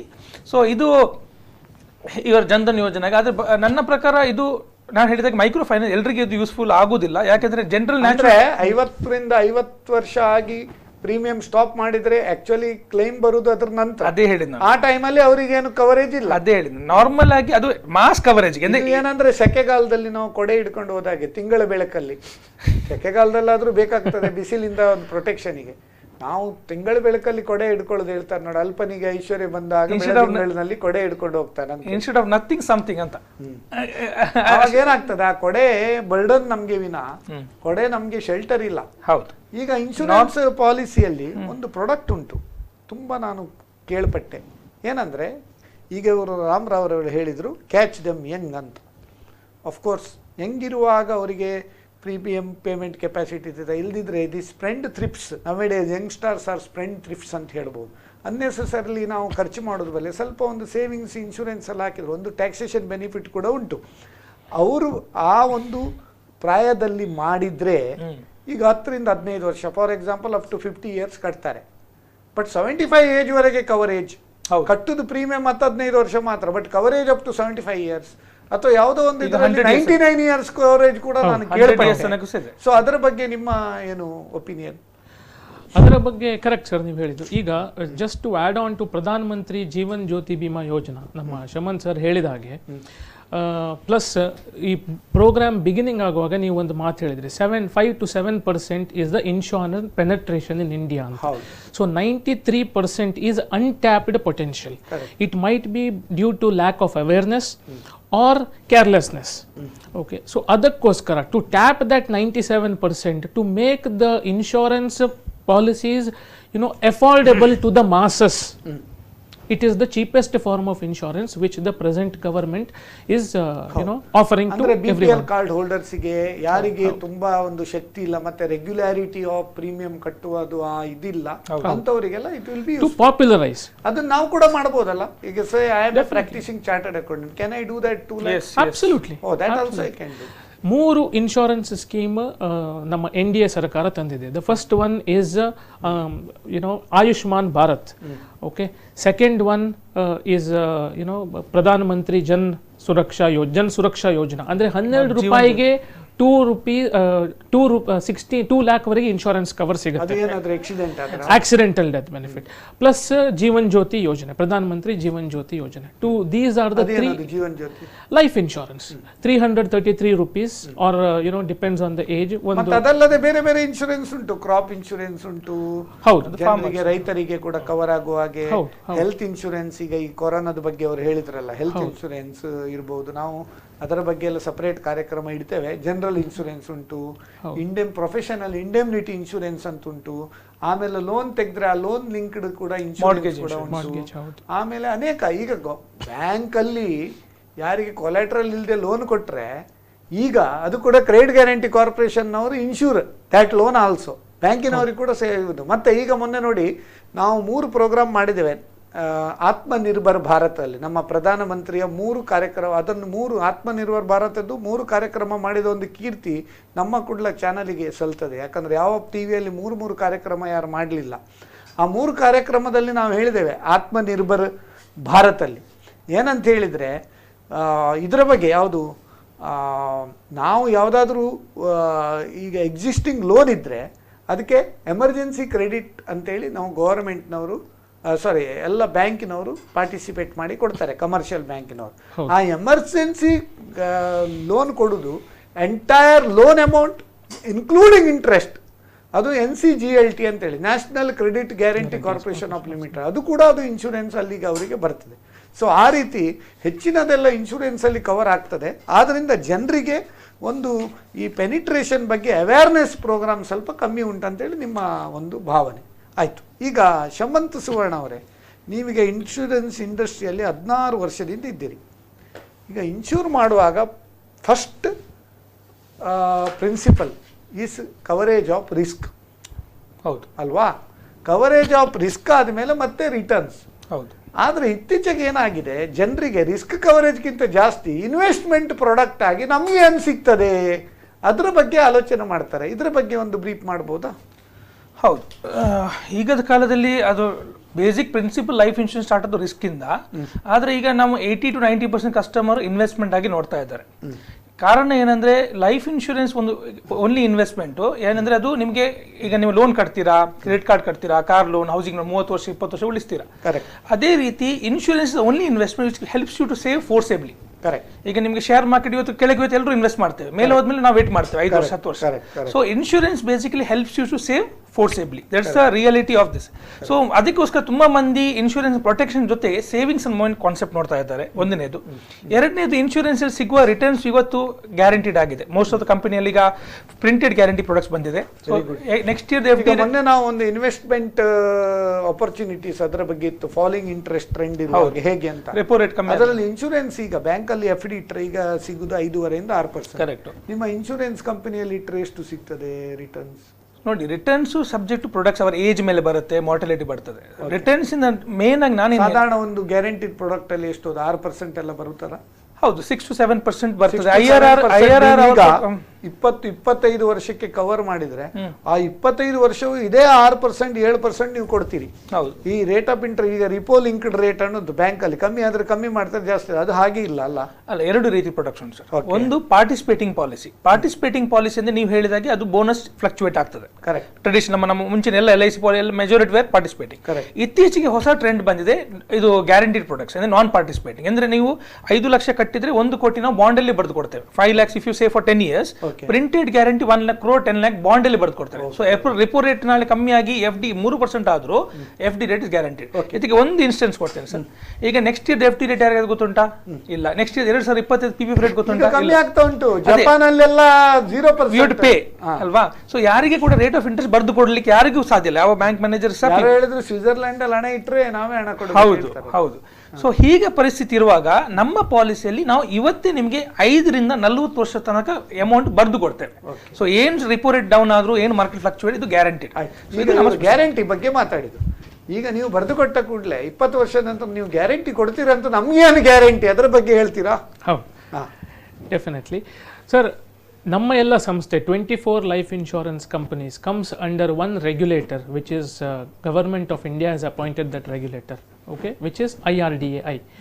Just to talk about regulators, reserve bank ಹೇಗುಂಟು ಅದೇ ರೀತಿ ಇನ್ಶೂರೆನ್ಸ್ ಕಂಪನಿಗೆ IRDAI regulator ಇದೆ. Okay, this was established in the year 2000. Okay, ಇದನ್ನು ಎಸ್ಟಾಬ್ಲಿಷ್ ಮಾಡಿದ್ದು ಯಾರು? Ex RBI governor RN Malhotra ಅವರ ಕಮಿಟಿ ಫಾರ್ಮ್ ಮಾಡಿದ್ರು 1993 ಅಲ್ಲಿ. This is I am just giving you a background of it. So 1993 ಅಲ್ಲಿ ಆ ಕಮಿಟಿ ಸೆಟಪ್ ಮಾಡಿ 1994 ಅಲ್ಲಿ ರೆಕಮೆಂಡೇಶನ್ ಕೊಟ್ಟು 2000 ಅಲ್ಲಿ ಆ ಆಕ್ಟ್ ಪಾಸ್ ಆಯಿತು. ಆ ಆಕ್ಟ್ ಪಾಸ್ ಆದಮೇಲೆ 24 life insurance companies which is nothing but privatization of insurance companies in India in the year 2000. ಆಮೇಲೆ 24 private players ಬಂದಿದ್ದಾರೆ. 23 private players including LIC is right now there in the market. Okay, ಅದರಲ್ಲಿ IRDAI ಅಲ್ಲಿ ಒಂದು important section ಇದೆ, that is called as section 54 of IRDAI act. ಅದರ ಪ್ರಕಾರ none of the insurance companies can be merged. Okay, none of the insurance companies can be closed. Sorry, it should be only merged or acquired by other entities. Adannu facilitate yaru ಮಾಡ್ತಾರೆ? ಅದನ್ನು facilitate ನಮ್ಮ IRDAI ಮಾಡುತ್ತೆ. Okay, the name itself suggests that Insurance Regulatory Development Authority of India, because in India development for this particular sector is needed. Like RBI is just Reserve Bank of India, it will monitor, it will dictate terms. Securities RBI ಗೂ IRDAI ಗೂ ಒಂದು ವ್ಯತ್ಯಾಸ ನಾನು ನೋಡಿದ್ದೇನೆ. Banking ಅಲ್ಲಿ ಏನಂದ್ರೆ licence ಕೊಡ್ತಾರೆ, ಯಾರು ಸ್ಟಿಕ್ ಉಂಟು, ಲೋನ್ ಕೊಡುವ ಇಂತಿಂಥ ಸೆಗ್ಮೆಂಟ್ ಕೊಡ್ತಾರೆ. ಒಮ್ಮೆ ಅವರ ಕೈಯಲ್ಲಿ ನೀವು ಬಿಟ್ಟರೆ ಅವ್ರು ಯಾರಿಗೆ ಲೋನ್ ಕೊಡ್ತಾರೆ, NPA, ಬ್ಯಾಡ್ ಲೋನ್ಸ್, ಮತ್ತೆ ಎಲ್ಲ ತುಂಬ ಜನ ನೀವು ನೋಡಿರ್ಬೋದು, ತುಂಬ ಜನ ಲೋನ್ ತಗೊಂಡು ಓಡಿ ಹೋಗೋದು, ಇಲ್ಲಿಗೆ ಸ್ಕ್ಯಾಮ್ ಮಾಡೋದು ಅನ್ನೋದು. ಈಗ ಇನ್ಶೂರೆನ್ಸ್ ಕಂಪನಿಯವರು ನೀವು ಪ್ರೀಮಿಯಂ ಎಲ್ಲ ಕಲೆಕ್ಟ್ ಮಾಡ್ತಾರಲ್ಲ, ಅದನ್ನು ನೀವು ಇನ್ವೆಸ್ಟ್ ಮಾಡ್ಲಿಕ್ಕೆ ನಿಮಗೆ ಖುಷಿ ಬಂದಾಗ ಉಂಟು IRDAI ಅದು ನಾರ್ಮ್ಸ್ ಉಂಟು. ಅದಕ್ಕೆ very fundamental point sir. Very basically ಅದರ ಮುಂಚೆ ಒಂದು ವೀಕ್ಷಕರ ಕರೆ ಉಂಟು, ಅಟೆಂಡ್ ಆಗುವ. ಹಲೋ, ನಮಸ್ಕಾರ. ನಾನು ಸೂರ್ಯಕಾಂತ್ ಪ್ರಭು ಅಂತ ಮಾತಾಡೋದು ಬೆಂಗಳೂರಿನಿಂದ. ನಮಸ್ಕಾರ ಸೂರ್ಯಕಾಂತ್ ಪ್ರಭು ಅವರಿಗೆ, ಬೆಂಗಳೂರಿಂದ ಮಾತಾಡ್ತಾ ಇದ್ದೀರಿ, ನಿಮ್ಗೆ ಸ್ವಾಗತ. ನೀವು ಏನ್ ಮಾಡ್ಕೊಂಡಿದ್ದೀರಿ ಸೂರ್ಯಕಾಂತ್ ಪ್ರಭು ಅವರೇ? ನಾವು ಬೆಂಗಳೂರಿನಲ್ಲಿ ಬಹಳ ವರ್ಷದಿಂದ ಈ ಶಾಮಿಯಾನ ಮತ್ತೆ ಈ ಪಾತ್ರೆಗಳು ಅದೆಲ್ಲ ಹೈರ್ಗೆ ಸಪ್ಲೈ ಮಾಡ್ತಾ ಇದೀವಿ. Very good. ಸೊ ನೀವು ಯಾವ್ದು ನಮ್ಮ ಫೇಸ್ಬುಕ್ ಅಲ್ಲಿ ನೋಡ್ತಾ ಇದ್ದೀರಾ? ಇಲ್ಲ, ನಾನು ಹೀಗೆ ಮೊಬೈಲ್ ಅಲ್ಲೇ ಕಾಲ್ ಮಾಡ್ತಾ ಇದ್ದೀನಿ. Very good. ಕೇಳಿ, ಉತ್ತಮವಾಗಿ ಪ್ರಶ್ನೆ. ನಿಮ್ಮ ಒಂದು ಈ ನಮ್ಮ ಕೂಡ್ಲ ಮತ್ತೆ ನಿಮ್ಮ SS ನಾಯಕ್ ಅವರ ಸಹಭಾಗಿತ್ವದಲ್ಲಿ ಬಂದಿರುವ ಇದೊಂದು ಕಾರ್ಯಕ್ರಮ ಬಹಳ ಒಳ್ಳೇದು ಮೂಡಿ ಬರ್ತಾ ಇದೆ. Thank you. ಮತ್ತೆ ಸಾಧಾರಣ ನಮ್ಮ ಮಿಡಿಲ್ ಕ್ಲಾಸ್ ನಂತವರಿಗೆ ಇದರಿಂದ ಬಹಳ ಉಪಯೋಗ ಆಗ್ತಾ ಇದೆ. ಕರೆಕ್ಟ್. ಸೊ ನಮ್ಗೆ ಡೈಲಿ ನಮ್ಮ ದಿನನಿತ್ಯದ ಚಟುವಟಿಕೆಗಳಿಗೆ ಬೇಕಾಗುವಂತ ಪ್ರತಿಯೊಂದು ಮಾಹಿತಿ ನಿಮ್ಮಲ್ಲಿ ನಮ್ಗೆ ಲಭ್ಯವಾಗ್ತಾ ಇದೆ. ಓಕೆ, ಧನ್ಯವಾದ. ಮತ್ತದು ದಿಟ್ಟ ನೀತಿಯಲ್ಲಿದೆ, ಅಂದ್ರೆ ನಾವು ಅದನ್ನ ಆರಾಮಾಗಿ ನಿಧಾನವಾಗಿ ಪಾಲಿಕೆ ಮಾಡ್ಕೊಂಡು ಹೋಗ್ಬೋದು. ಹೌದು. ಸೊ ಬಹಳ ಒಳ್ಳೆ ಕಾರ್ಯಕ್ರಮ ಇದು, ತುಂಬಾ ಹೆಲ್ಪ್ ಆಗ್ತಾ ಇದೆ ನಮ್ಗೆ. ನಾವು ಇದು ಯೂಟ್ಯೂಬ್ ಅಲ್ಲಿ ಕೂಡ ಅಪ್ಲೋಡ್ ಮಾಡ್ತಾ ಇದ್ದೇವೆ. ಯಾರಿಗೆ ಯಾವ ಕಾರ್ಯಕ್ರಮ ಬೇಕೋ ಅದನ್ನೆಲ್ಲ ನೀವು ನೋಡ್ತಾ ಇದ್ದೀರಾ ಅದನ್ನು? ಹೌದು, ಖಂಡಿತ ಪ್ರತಿಯೊಂದು ಕಾರ್ಯಕ್ರಮ ನಾನು ಫಾಲೋ ಮಾಡ್ತಾ ಇದ್ದೇನೆ. ಓಕೆ, ಈಗ ಈ ಲೈಫ್ ಇನ್ಶೂರೆನ್ಸ್ ಬಗ್ಗೆ ಏನಾದ್ರು ಪ್ರಶ್ನೆ ಇದ್ರೆ ಕೇಳಬಹುದು. ಹೌದು, ಅದ್ರ ನನ್ಗೊಂದು 2 ಪ್ರಶ್ನೆಗಳಿದೆ ಅದ್ರ ಬಗ್ಗೆ. ಕೇಳಿ ಪ್ಲೀಸ್. ಒಂದು, ಈಗ ಈ ನಡುವೆ ನಾವು ಈಗ ಬ್ಯಾಂಕ್ಗಳಿಗೆ ಯಾವುದೇ ಒಂದು ವಹಿವಾಟಿಗೆ ಹೋಗುವಾಗ ಈಗ ನಮ್ಗೊಂದು ಪ್ರಶ್ನೆ ಆಗ್ತಾರೆ ಅವ್ರಿಗೆ, ನಮಗೆ ನೀವು ಈ ಒಂದು ಲೋನ್ ಬೇಕಾದ್ರೆ ನೀವು ಇದ್ರ ಜೊತೆಗೆ ಒಂದು ನಮ್ಗೆ ಒಂದು ಪಾಲಿಸಿ ಮಾಡಬೇಕು ಅಂತ ಹೇಳ್ತಾರೆ. ಮತ್ತೆ ಈಗ ನಮ್ಗೆ ಅದ್ರದ್ದು ಅವಶ್ಯಕತೆ ಇರೋದಿಲ್ಲ, ಪಾಲಿಸಿದ ಅವಶ್ಯಕತೆ ನಮ್ಗೆ ಇರೋದಿಲ್ಲ. ಬಟ್ ಅವ್ರು ನಮ್ಗೆ ತುಂಬಾ ಫೋರ್ಸ್ ಮಾಡ್ತಾರೆ ಅದನ್ನ ತಗೊಳ್ಳಿಕ್ಕೆ. ನೀವು ಇದನ್ನ ಲೋನ್ ಬೇಕಾದ್ರೆ ನೀವು ಇದನ್ನ ಮಾಡ್ಲೇಬೇಕು ಅಂತ ನಮ್ಗೆ ತುಂಬಾ ಫೋರ್ಸ್ ಮಾಡ್ತಾರೆ. ಅದ್ರ ಬಗ್ಗೆ ನಮ್ಗೆ ಆಸಕ್ತಿ ಇರೋದಿಲ್ಲ. ಮತ್ತೆ ನಮ್ಮಲ್ಲಿ ಅದು ತುಂಬಾ ಆಲ್ರೆಡಿ ನಾವು ತುಂಬಾ ಪಾಲಿಸಿ ಮಾಡಿರ್ತೇವೆ. ಸೊ ಸೊ ಇದ್ರ ಬಗ್ಗೆ ನನಗೆ ಸ್ವಲ್ಪ ಕ್ಲಾರಿಫಿಕೇಶನ್. ಆವಾಗ ಅಂದ್ರೆ ನೀವು ಲೋನಿನಲ್ಲಿ ನೀವು ಆಲ್ರೆಡಿ ನೀವು ಪಾಲಿಸಿ ಇದ್ರೆ ಕೂಡ ಅವರು ಪುನಃ ಅವರ ಟಾರ್ಗೆಟ್ ಆಗಬೇಕಂತ ನಿಮಗೆ ಫೋರ್ಸ್ ಅಲ್ಲಿ ಮಾಡಲೇಬೇಕು ಅಂತ ಕಂಪೆಲ್ ಮಾಡ್ತಾರೆ. ದಟ್ ಈಸ್ ರಾಂಗ್ ಅಲ್ವಾ ಅಂತ ಹೇಳುದು ಅಲ್ವಾ? ಇದು ಎಷ್ಟು ಮಟ್ಟಿಗೆ ಸರಿ ಅಂತ ನನಗೆ ಅರ್ಥ ಆಗ್ತಾ ಇಲ್ಲ. ಉತ್ತಮ ಪ್ರಶ್ನೆ. ಮತ್ತೆ ಬೇರೆ ಪ್ರಶ್ನೆ? ಬೇರೆ ಮತ್ತೆ ಈಗ ಫೀಲ್ಡ್ ಅಲ್ಲಿ ತುಂಬಾ LIC ಏಜೆಂಟ್ರು ಇರ್ತಾರೆ. ಈಗ ನಮ್ಮ ಸಿಟಿಯಲ್ಲಿ ತುಂಬಾ ಜನ ಇದ್ದಾರೆ ಅನ್ಕೊಳ್ಳಿ. ಸೊ ಅವರಲ್ಲಿ ಸುಮಾರು ಮಟ್ಟಿಗೆ ಜನಗಳಿಗೆ ಅಂದ್ರೆ ಒಂದು ಸಾಧಾರಣ ಒಂದು ಮ್ಯಾಕ್ಸಿಮಮ್ ನಂಬರ್ ಆಫ್ ಏಜೆಂಟ್ ಅವರಿಗೆ ಆ ಪಾಲಿಸಿ ಬಗ್ಗೆ ಅವರಿಗೆ ಇದಿರುವುದಿಲ್ಲ, ಅರಿವಿರುವುದಿಲ್ಲ. ಅಂದ್ರೆ ಆ ಪಾಲಿಸಿ ಯಾವ ತರ ಮಾಡಬೇಕು, ಎಷ್ಟು ವರ್ಷಕ್ಕೆ ಮಾಡಬೇಕು, ಈ ಪಾಲಿಸಿ ಮಾಡಿದ್ರೆ ಈ ಮನುಷ್ಯನಿಗೆ ಅದು ಸೂಟಬಲ್. ಪಾಲಿಸಿ ಮಾಡಿ ಸರ್ ಅಂತ ದಸ್ಕತ್ ತಗೊಳ್ತಾರೆ. ಹೌದು, ಫಸ್ಟ್ ಪಾಲಿಸಿ ಮಾಡಿ ಚೆಕ್ ಒಂದು ತಗೊಂಡು ಹೋಗ್ತಾರೆ ಅವರು. ನಂತರ ಅವ್ರ ಕಡೆಯಿಂದ ಯಾವ ತರ ರೆಸ್ಪಾನ್ಸ್ ನಮ್ಗೆ ಬರುವುದಿಲ್ಲ. ಮತ್ತೆ ಏನಾದ್ರೂ ನಮ್ಗೆ ಅದ್ರ ಬಗ್ಗೆ ಕೊರತೆ ಇದ್ರೆ ಅದನ್ನ ಅವ್ರು ಸರಿಯಾಗಿ ನಮ್ಗೆ ಸಮಜಾಯಿಸುವುದಿಲ್ಲ. ನಂತರ ಹುಡುಕಿದ ಏಜೆಂಟ್ ಅವ್ರು ಸಿಗುದಿಲ್ಲ ನಮಗೆ. ಸೊ ಈ ವ್ಯವಸ್ಥೆ ಸ್ವಲ್ಪ ಸರಿ ಮಾಡ್ಬೇಕಂತ ಹೇಳಿ ನನ್ನ ಅಭಿಪ್ರಾಯ, ವೈಯಕ್ತಿಕ ಅಭಿಪ್ರಾಯ. ನೀವು ಫೋನಲ್ಲೇ ಇರಿ, ನಮ್ಮ ತಜ್ಞರು ಆನ್ಸರ್ ಹೇಳ್ತಾರೆ. ಈಗ ಪ್ರಪ್ರಥಮವಾಗಿ ಈಗ ಬ್ಯಾಂಕ್ ಇನ್ಶೂರೆನ್ಸ್ ಬಗ್ಗೆ ಸುಮಂತ್ ಸುವರ್ಣ ತುಂಬ ನಾನು ಕೇಳ್ಪಟ್ಟೆ. ಈ ಬ್ಯಾಂಕ್ ಇನ್ಶೂರೆನ್ಸ್ ಏನಂತ ಹೇಳಿದರೆ, ಈಚೆ ಲೋನ್ ಪೇಪರ್ ಸೈನ್ ಹಾಕುವಾಗ ಆಚೆ ಇನ್ಶೂರೆನ್ಸಿಗೆ ಸೈನ್ ಹಾಕಿ ಅಂತ. ಮ್ಯಾನೇಜರ್ಸ್ ಈಗ ಹೆಚ್ಚಿನವರು ಲೋನ್ ಮಾರ್ಕೆಟ್ ಮಾಡೋದಕ್ಕಿಂತ ಇನ್ಶೂರೆನ್ಸ್ ಮಾರ್ಕೆಟ್ ಜಾಸ್ತಿ ಮಾಡ್ತಾ ಇದ್ದಾರೆ. ಆ್ಯಕ್ಚುಲಿ ಬ್ಯಾಂಕಿದು ಸ್ಟ್ರೆಂತ್ ಬ್ಯಾಂಕಿಂಗ್ ಪ್ರಾಡಕ್ಟ್. ಅವರು ಬ್ಯಾಂಕಿಂಗ್ ಪ್ರಾಡಕ್ಟ್ಗಿಂತ ಮತ್ತು ಇನ್ಶೂರೆನ್ಸ್ ಪ್ರಾಡಕ್ಟ್ ಇದು ABCD ಗಂಧಗಾಳಿ ಇರುವುದಿಲ್ಲ. ಬಟ್ ಒಂದು ಮಾತ್ರ ಏನಂತ ಹೇಳಿದರೆ, ಅವರಿಗೆ ಆ ರಿಸ್ಕ್ ಕವರೇಜಿಗೆ ಲೋನಿಗೆ ಪ್ಯೂರ್ ಟರ್ಮ್ ಇನ್ಶೂರೆನ್ಸ್ ಮಾಡಿದರೆ ಉತ್ತಮ. ಯಾಕಂದರೆ ಹೆಚ್ಚು ಕಮ್ಮಿ ಆದರೆ ಬ್ಯಾಂಕಿಗೆ ಇದಾಗ್ತದೆ. ಇದರ ಬಗ್ಗೆ ನೀವೇನು ಹೇಳ್ತೀರಿ? ಬ್ಯಾಂಕ್ ಇನ್ಶೂರೆನ್ಸ್ ನಾನು ಕೂಡ ಒಂದು ಮನೆ ಲೋನ್ ತೊಗೊಂಡಿದ್ದೆ. ನಾನು ಮನೆ ಲೋನ್ ತೊಗೊಂಡಿದ್ದಾಗ ಅವ್ರು ಹೇಳಿದ್ರು ಪಾಲಿಸಿ ಮಾಡಲಿಕ್ಕೆ. ಸೊ ಅದಕ್ಕೆ 2 ಉತ್ತರ ಕೊಟ್ಟೆ. ಒಂದು, ನನ್ನ ಹತ್ರ ಆಲ್ರೆಡಿ ಒಂದು ಲೋನ್ ಅಷ್ಟು ಕವರೇಜ್ ಇತ್ತು. ಎರಡನೇದು, ನಾನು ಇನ್ಶೂರೆನ್ಸಲ್ಲಿ ಇದ್ದೇನೆ ಅಂತ. ನಾನು ಇನ್ಶೂರೆನ್ಸ್ ಇದ್ದೆ ಅಂತ ಅವ್ರು ಮಾರೋದಿಲ್ಲ. ಸೊ ಒಂದು ಆಪ್ಷನ್ ಅವರು ಅದು ಮಾಡಬಹುದು, ನಾವು ಇದ್ದ ಪಾಲಿಸಿನ ತೋರಿಸಬಹುದು. 25 ಲಕ್ಷ ಲೋನ್ ತಗೊಂಡಿದ್ದೇನೆ, 25 ಲಕ್ಷದ ಇನ್ಶೂರೆನ್ಸ್ ಮಾಡಿ. ಪಾಲಿಸಿ ತೋರಿಸಿದ ಕೂಡಲೇ ಅದು ಪುನಃ ಕೊಲೆಟ್ರಲ್ ಕೊಡಿ ಹೇಳ್ತಾರೆ. ಬ್ಯಾಂಕಲ್ಲಿ ಏನು ಗೊತ್ತಾ, ಒಗ್ಗಿದವನಿಗೆ ಗುದ್ದು ಜಾಸ್ತಿ. ಎಷ್ಟು ಸೆಕ್ಯೂರಿಟಿ ಇರೋ ಅದಕ್ಕೆ ಪುನಃ ಇನ್ನೂ ಸೆಕ್ಯೂರಿಟಿ ಅವರಿಗೆ. ಅದು ಪ್ರಾಬ್ಲಮ್ ಉಂಟು ಇದರಲ್ಲಿ. ಹೌದು ಸರ್, ಅದರ ಟರ್ಮ್ ಪ್ಲಾನ್ ಅದನ್ನು ಅಟ್ಯಾಚ್ ಮಾಡಬಹುದು. ಇನ್ನೊಂದು ಅವ್ರು ಬೇಕಾದ್ರೆ ಒಂದು ಇನ್ಶೂರೆನ್ಸ್ ಏಜೆಂಟ್ ಹಾಕಬಹುದು. ಇನ್ಶೂರೆನ್ಸ್ ಏಜೆಂಟ್ ಹೇಳಿದ್ರೆ ಯಾರು ಇನ್ಶೂರೆನ್ಸ್ ಮಾಡ್ಲಿಕ್ಕೆ ಬರುದಿಲ್ಲ. ಸೊ ನಾನು ಕೆಲವು ಕ್ಲೈಂಟ್ಸ್ಗೆ ಹಾಗೆ ಹೇಳಲಿಕ್ಕೆ ಆಗುದಿಲ್ಲ. ಯಾಕಂದ್ರೆ ಇನ್ಶೂರೆನ್ಸ್ ಏಜೆಂಟ್ ಅವರು IT ರಿಟರ್ನ್ ಅಲ್ಲೆಲ್ಲ ನೋಡ್ತಾರೆ. ಅಲ್ಲ, ಅವರೇ ಏಜೆಂಟ್ ಆದ್ರೆ ಅವರಿಗೆ ಇನ್ಶೂರೆನ್ಸ್ ಯಾರು ಫೋರ್ಸ್ ಮಾಡುದಿಲ್ಲ ಅಂತ ಹೇಳುದು ನಾನು. ಹೌದು, ಹಾಗೆ ಈಗ ಅಂದ್ರೆ ದಾಮೋದರ್ ಅವರಿಗೆ ಅಷ್ಟು ಪ್ರೆಷರ್ ಆಗ್ತದಾದ್ರೆ ಆತರ ಮಾಡ್ಲಿ ಅಂತ ಹೇಳುದು. ಅಲ್ಲ, ಮತ್ತೆ ಇನ್ನೊಂದು ಅದಕ್ಕಿಂತ ಜಾಸ್ತಿ ಈಗ ಸೂರ್ಯಕಾಂತ್ ಪ್ರಭು ಅವರೇ, ನೀವು ಅಂತ ಸಂದರ್ಭದಲ್ಲಿ ಫೋರ್ಸಿಬ್ಲಿ ಪಾಲಿಸಿ ಮಾಡಿದ್ರೆ, ನೀವು ಚೆಕ್ ಕೊಟ್ಟು ಪಾಲಿಸಿ ಮಾಡಿ ಬಂದ ಮೇಲೆ ನೀವು ಫ್ರೀ ಲುಕ್ ಪೀರಿಯಡ್ ಅಂತ ಉಂಟು ಇನ್ಶೂರೆನ್ಸ್ ಅಲ್ಲಿ. ಫ್ರೀ ಲುಕ್ ಪೀರಿಯಡ್ ಅಂದ್ರೆ ಏನಂದ್ರೆ, ಒಮ್ಮೆ ಪಾಲಿಸಿ ತಗೊಂಡಾದ್ಮೇಲೆ ನಿಮ್ಗೆ 15 ಡೇಸ್ ನಲ್ಲಿ ಅದು ಪಾಲಿಸಿ ಬಂದು 15 ಡೇಸ್ ಅಥವಾ ಇನ್ಶೂರೆನ್ಸ್ ಮಾಡಿ ಬಾಂಡ್ ಸಿಕ್ಕಿದ ಮೇಲೆ ಬಾಂಡ್ ಸಿಕ್ಕಿದ 15 ದಿನದಲ್ಲಿ ನೀವು ಡೈವರ್ಸಿಗೆ ಅಪ್ಲೈ ಮಾಡಬಹುದು. ನೀವು ಹೇಳ್ಬೋದು ಫ್ರೀ ಲುಕ್ ಪೀರಿಯಡ್ ಅಂದ್ರೆ ಹಾಗೆ. ಫ್ರೀ ಲುಕ್ ಪೀರಿಯಡ್ ಅಲ್ಲಿ ಏನಂತ ಹೇಳಿದ್ರೆ, ನೀವು ಪಾಲಿಸಿ ಸಿಕ್ಕಿದ 15 ದಿನದಲ್ಲಿ ನೀವು ಅದು ನನಗೆ ಇದು ಮಿಸ್ಸೆಲ್ಲಿಂಗ್ ಆಗಿದೆ ಆದ್ರಿಂದ ಅಂತ ಹೇಳಿ ನೀವು ಅದಕ್ಕೆ ಕಂಪ್ಲೇಂಟ್ ಹಾಕ್ಬಹುದು. ಒಂದು ವೇಳೆ ಇನ್ಶೂರೆನ್ಸ್ ಕಂಪನಿಯವರು ಅದನ್ನು ವಾಪಸ್ ತಗೊಳ್ಳದಿದ್ರೆ ನೀವು IRDAಗೆ ಕೂಡ ಕಂಪ್ಲೇಂಟ್ ಮಾಡಬಹುದು. ಇದರ ಬಗ್ಗೆ ಬಾಳೆಗಳು ಹೇಳಿ ನಿಮ್ಮದು. ಹೌದು ಸರ್, ಪ್ರಭು ಅವರೇ, ನೀವೇನು ಮಾಡ್ಬೋದು ಅಂತ ಹೇಳಿದ್ರೆ, ಇವಾಗ as a corrective action sir ಹೇಳಿದಾಗೆ ಎಲ್ಲ ಇನ್ಶೂರೆನ್ಸ್ ಕಂಪನಿಗೆ ಏನಾಗುತ್ತೆ ಅಂತ ಹೇಳಿದ್ರೆ, ಅವರದೇ ಆದಂತ ಒಂದು ಗ್ರೀವಿಯನ್ಸ್ ಸೆಲ್ ಅಂತ ಇರುತ್ತೆ, where you can go head and complain.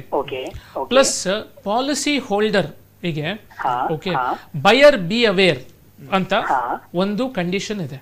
So what happens is, as soon as you receive this insurance policy, okay, there is 15 days called as cooling off period or free look period ಅಂತ.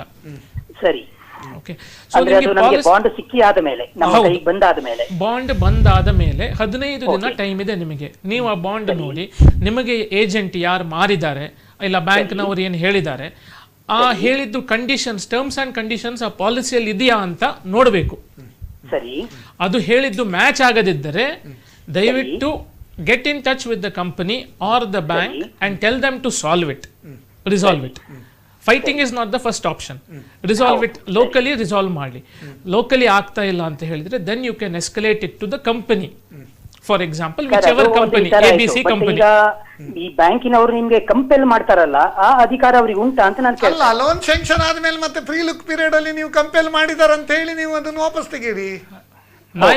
Nayak sir ಹೇಳುವಾಗ ಇವಾಗ ನಿಮ್ಗೆ ಅದು that is even I also think it is a apt solution. Okay, so ನೀವೇನ್ ಮಾಡ್ಬೇಕಂತ ಹೇಳಿದ್ರೆ, then go to that particular company and tell that whatever has been explain to me is not there in this policy bond. Okay. and you have full rights to cancel the policy.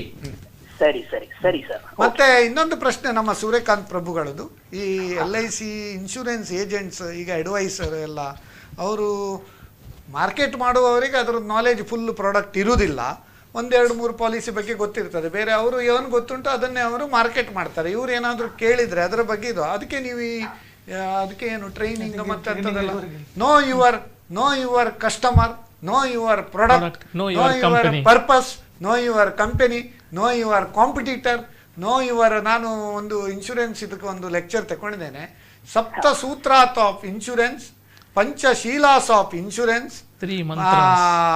4 pillars of insurance ಮತ್ತೆ 3 ಮಂತ್ರಾಸ್ of insurance ಅಂತ. ಈ ಒಂದು 4 adapt ಮಾಡಿದರೆ ಅವರು ದಾರಿ ತಪ್ಪಲಿಕ್ಕೆ ಸಾಧ್ಯವೇ ಇಲ್ಲ. So ಮತ್ತೆ ಇದು ಆಫ್ಟರ್ ಸೇಲ್ ಸರ್ವಿಸ್ ಏಜೆಂಟ್ ಬಗ್ಗೆ ನೀವು ಹೇಳಿ, ಅದು ಏನಾಗ್ತದೆ, ಅವರು ಮತ್ತೆ ಲಾಂಗ್ ಟರ್ಮ್ ನಿಮ್ಮ ಹತ್ರ ರಿಲೇಶನ್ಶಿಪ್ ಇಡುವುದಿಲ್ಲ ಅಷ್ಟೇ, ಅದು ಒನ್ ಟೈಮ್ ಅಲ್ಲಿ ಅದು ಮಾಡಬಹುದು ವಿನ. ಮತ್ತೆ ಅದಕ್ಕೆ ನಾವು ಜನರಿಗೆ ಹೇಳುದು, ಇವನ್ ಬ್ಯಾಂಕಿನವ್ರು ಹೇಳಿದ ಕೂಡಲೇ ನೀವು ಒಪ್ಪಬಹುದು, ಯಾಕಂದ್ರೆ term insurance, pure term insurance. What is your age ನಾವು ಸೂರ್ಯಕಾಂತ್? 48 ಇಯರ್ಸ್. ನೀವೀಗ ಸಫಿಷಿಯಂಟ್ ಇನ್ಶೂರ್ ಮಾಡಿದ್ದೀರಾ ಅಂತ, ನಿಮ್ಗೆ ಇನ್ಶೂರೆನ್ಸ್ ಬಗ್ಗೆ ನಾಲೆಜ್ ಉಂಟು, ಅದಕ್ಕೆ ನೀವು ಇಷ್ಟು ಕ್ವಶನ್ ಕೇಳಿದ್ರಂತ ನಾನು ಎಣಿಸ್ತೇನೆ. ಈಗ ಕೂಡ ನೋಡಿ, ನಿಮ್ಮ ಇನ್ಕಮ್ ವರ್ಷಕ್ಕೆ ಒಂದು 25 ಲಕ್ಷ ಉಂಟಂತ ಎಣಿಸುವ. ಸರಿ. ನಾನಂದ್ರೆ I don't want to underestimate people, ಕ್ಷಮಿಸಿ, ತಪ್ಪು ಕಮ್ಮಿ ಹೇಳಿದ್ರೆ ಕ್ಷಮಿಸ್ಬೇಕು ನೀವು. ನಿಮ್ಮದೀಗ ಆದಾಯ ವರ್ಷಕ್ಕೆ 25 ಲಕ್ಷ ಇದ್ರೆ ಮಿನಿಮಮ್ ನೀವು ಎಷ್ಟು ಇನ್ಶೂರೆನ್ಸ್ ಮಾಡಬೇಕಂದ್ರೆ ಕವರೇಜ್ ಮಿನಿಮಮ್ 2.5 ಕೋಟಿಯಿಂದ 4 ಕೋಟಿವರೆಗೆ ನೀವು ಕವರ್ ಮಾಡಬೇಕಾಗ್ತದೆ. ಯಾಕಂದ್ರೆ ಅವಾಗ ನೀವು 2.5-4 ಕೋಟಿ ಆದ್ರೆ ಎಲ್ಲ ದುಡ್ಡು ಇನ್ಶೂರೆನ್ಸ್ ಹಾಗೇನಿಲ್ಲ. Pure term policy, term insurance ಪಾಲಿಸಿಯಲ್ಲಿ ಹೇಗೆ ನೀವೀಗ ಕಾರಿಗೆಲ್ಲ ಇನ್ಶೂರೆನ್ಸ್ ಮಾಡ್ತೀರಲ್ಲ, ಅದೇ ರೀತಿ ನೀವು ಅದರ ಬಗ್ಗೆ ಶಮಂತ್ ಅವ್ರು ಹೇಳಿ. ಅದೇ, ಸೊ ಫಸ್ಟ್ ಆಫ್ ಆಲ್ ಅವ್ರು ಹೇಳಿದಾಗೆ ಪಾಯಿಂಟ್, ಲೋನ್ ಅವ್ರು ಫೋರ್ಸ್ ಮಾಡ್ಲಿಕ್ಕಿಲ್ಲ, ಅದು 2 ಡಿಫ್ರೆಂಟ್ ಪ್ರಾಡಕ್ಟ್ಸ್ ಬಿಡಿ, ಅದರ ಆಯ್ತು. ಈಗ ಅವರು ಈಗ ಒಬ್ಬ ಮನುಷ್ಯ ಎಷ್ಟು ಇನ್ಶೂರೆನ್ಸ್ ಮಾಡಬೇಕು ಅದ್ರ ಬಗ್ಗೆ ಸಿಂಪಲ್ ಮಾಡಿ, ಹ್ಯೂಮನ್ ಲೈಫ್ ಕ್ಯಾಲ್ಕುಲೇಟರ್ ಅಂತ ಹೇಳ್ತೇವೆ ನಾವು. ಸೊ ಅವರ ಈಗ ಮನೆ ಖರ್ಚು ಮೇಲೆ ಇರ್ತದೆ ಅದು ಬೇಸಿಕಲಿ, ಅಲ್ಲ ಆದಾಯದ ಮೇಲೆ ಹಿಡಿಯುವ, ಅಲ್ಲ ಆದಾಯದಿಂದ ಬೇಸಿಕಲಿ. ಯಾಕಂದ್ರೆ ಇನ್ಶೂರೆನ್ಸ್ ಮಾಡುವ ಪರ್ಪಸ್ ಏನಂದ್ರೆ, ಏನಾದ್ರೂ ಇನ್ಶೂರ್ಡ್ನವರಿಗೆ ಹೆಚ್ಚು ಕಮ್ಮಿ ಆದ್ರೆ ರಿಪ್ಲೇಸ್ಮೆಂಟ್ ಆಫ್ ಇನ್ಕಮ್, ಅವರ ಫ್ಯಾಮಿಲಿ ಅವರಿಗೆ. ನೀವು ಈಗ ಇನ್ಶೂರ್ ಮಾಡಿದ ಮೇಲೆ ನೀವು ಇನ್ಕಮ್ ಮಾಡ್ತಾ ಇದ್ದೀರಿ, ಯಾರು ಇನ್ಶೂರ್ಡ್ ಮಾಡಿದವರು ಇಲ್ಲದಿದ್ರೆ ಆ ಇನ್ಕಮ್ ಅನ್ನು ರಿಪ್ಲೇಸ್ ಮಾಡ್ಲಿಕ್ಕೆ ಇನ್ಶೂರೆನ್ಸ್ ಪಾಲಿಸಿ ಮಾಡುದು ಅಲ್ವಾ? ಅದಕ್ಕೆ 10-15 ಕರೆಕ್ಟ್ ಅದು. ಹೌದು. ಸೊ ಬೇಸಿಕಲಿ ಮಿನಿಮಮ್ ಒಂದು ಫ್ಯಾಮಿಲಿ ಹಿಂದೆ ಬರ್ಲಿಕ್ಕೆ ಮಿನಿಮಮ್ 3 ವರ್ಷದ್ದು ಅವ್ರದ್ದು ಆನ್ಯುವಲ್. ಈಗ ಅವ್ರದ್ದು 48 ವರ್ಷ ಪ್ರಾಯ. ಈಗ 1 ಕೋಟಿ ಟರ್ಮ್ ಇನ್ಶೂರೆನ್ಸ್ ಮಾಡುದಾದ್ರೆ ಎಷ್ಟು ಪ್ರೀಮಿಯಂ ಬರ್ತದೆ ಅವರಿಗೆ? ಅವ್ರಿಗೊಂದು 25,000-30,000 ಬರ್ತದೆ ವರ್ಷಕ್ಕೆ. ಸೂರ್ಯಕಾಂತ್ ಪ್ರಭು ಅವರೇ, ಕೇವಲ 25,000 ಕಟ್ಟಿದ್ರೆ 1 ಕೋಟಿ ನಿಮ್ಗೆ ರಿಸ್ಕ್ ಕವರೇಜ್ ಆಗ್ತದಂತ ನಮ್ಮ ಇವ್ರು ಹೇಳ್ತಾ ಇದ್ದಾರೆ. ಸೊ ನೀವೀಗ ಏನಂದ್ರೆ ಅಂಡರ್ ಇನ್ಶೂರೆನ್ಸ್ ಇದ್ರೆ ಈಗ ಕೂಡಲೇ ಮಾಡಬಹುದು, 50 ವರ್ಷದ ನಂತರ ಮಾಡಿದ್ರೆಲ್ಲ ಪ್ರೀಮಿಯಂ ಜಾಸ್ತಿ, catch when you are young ಅಂತ ಹೇಳ್ತಾರೆ. ಸೊ ನೀವು ಉತ್ತಮ ಪ್ರಶ್ನೆ ಬೆಂಗಳೂರಿಂದ ಕೇಳಿದಕ್ಕೆ ನಿಮಗೆ ಧನ್ಯವಾದಗಳನ್ನು ಹೇಳಿ ನಮ್ಮ ಈ ಕಾರ್ಯಕ್ರಮ ಮುಂದುವರಿಸ್ತಾ ಇದ್ದೇವೆ. ಸೊ ಈಗ ಕ್ವಾಂಟಮ್ ಆಫ್ ಇನ್ಶೂರೆನ್ಸ್ ಬಗ್ಗೆ ಬಂತು. ಈಗ ನಮ್ಮ ಪ್ರಶ್ನೆಯಲ್ಲಿ ಎಷ್ಟು ಮಾಡಬೇಕು, ಯಾವುದೆಲ್ಲ ಟೈಪ್ ಇದು ಇನ್ಶೂರೆನ್ಸ್ ಉಂಟು, ಟೈಪ್ಸ್ ಆಫ್ ಇನ್ಶೂರೆನ್ಸ್, ಅದರ ಬಗ್ಗೆ ಒಂದು ಬ್ರೀಫ್ ಮಾಡ್ಬೋದಾ? ಟೈಪ್ಸ್ ಆಫ್ ಇನ್ಶೂರೆನ್ಸ್ ನಮ್ಮ ಪ್ರೆಸೆಂಟೇಷನ್ ಬಂದಾಗೆ ಎಂಡೋಮೆಂಟ್ ಇದೆ, ಹೋಲ್ ಲೈಫ್ ಇದೆ.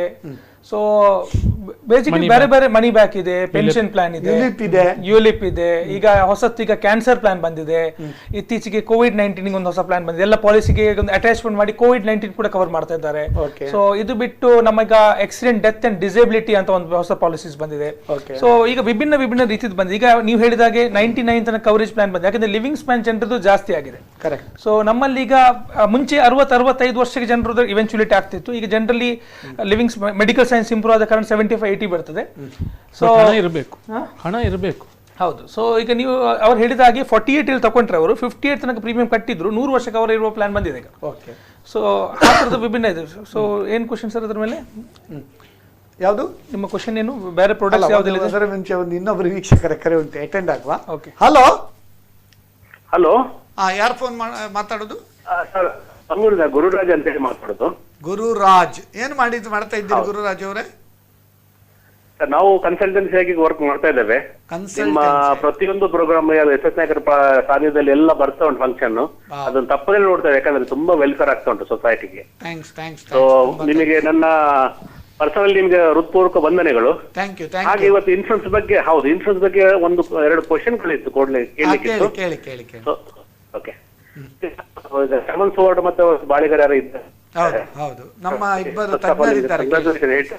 ಮತ್ತೆ ಇನ್ನೊಂದು ವಿಶೇಷವಾಗಿ ಅಂತ ಹೇಳಿದ್ರೆ, ಈಗ ಪ್ರಾಡಕ್ಟ್ಗಳು ಏನಿದೆ, ಪ್ರಾಡಕ್ಟ್ಗಳು ಜನಗಳಿಗೆ ಬೇಕಾಗುವಂತ ಪ್ರಾಡಕ್ಟ್ಗಳು ಎಷ್ಟೆಷ್ಟು ಒಳ್ಳೊಳ್ಳೆ ಪಾಲಿಸಿಗಳಿದ್ವು. ಆದ್ರೆ ಎಲ್ಲಾ ಇನ್ಶೂರೆನ್ಸ್ ಕಂಪನಿಗಳಲ್ಲಿ ಕಾಲಕ್ಕೆ ಪ್ರಾಡಕ್ಟ್ಗಳು ಚೇಂಜ್ ಆಗ್ತಾ ಇದ್ದಾವೆ. ಕರೆಕ್ಟ್. ಫಾರ್ ಎಕ್ಸಾಂಪಲ್, ಈಗ ನಾವು ಯಾರೋ ಒಬ್ರು ಮಾತಾಡಿದ್ರು, ಈ ಬ್ಯಾಂಕ್ ಇನ್ಶೂರೆನ್ಸ್ ತಗೊಳ್ಳುವಾಗ, ನಾವು ಲೋನ್ ತಗೊಳ್ಳುವಾಗ ಒಟ್ರಾಶಿ ಇನ್ಶೂರೆನ್ಸ್ ಮಾಡ್ಬೇಕಂತ ಹೇಳಿ ಪ್ರೆಷರ್ ಆಗ್ತಾರೆ ಬ್ಯಾಂಕ್ ಮ್ಯಾನೇಜರ್ಗಳು. ಕರೆಕ್ಟ್. ಹೌದಾ? ಅದು ಯಾಕೆ ಎಷ್ಟಕ್ಕೆ ಅಂತ ಹೇಳಿ ಕೇಳುದಿಲ್ಲ. ಫಾರ್ ಎಕ್ಸಾಂಪಲ್, ಈಗ ಮಾರ್ಗೇಜ್ ಹೌಸಿಂಗ್ ಲೋನ್ ತಗೊಳ್ಳೋರಿಗೆ ಮೊದಲು 2-3 ಪಾಲಿಸಿ ಇತ್ತು, ಮಾರ್ಗೇಜ್ ಪಾಲಿಸಿ ಅಂತ ಹೇಳಿ ಇತ್ತು. ಅಂದ್ರೆ ನಾನು ಹೇಗೆ ಪ್ರೀಮಿಯಂ ಕಟ್ತೇನೆ ಅದೇ ತರ ನನ್ನ ರಿಸ್ಕ್ ಅನ್ನು ಹಾಗೆ ಎಷ್ಟು ವರ್ಷ ಹೋಗ್ತದೆ ಹಾಗೆ ಕಮ್ಮಿ ಆಗ್ತಾ ಹೋಗ್ತದೆ.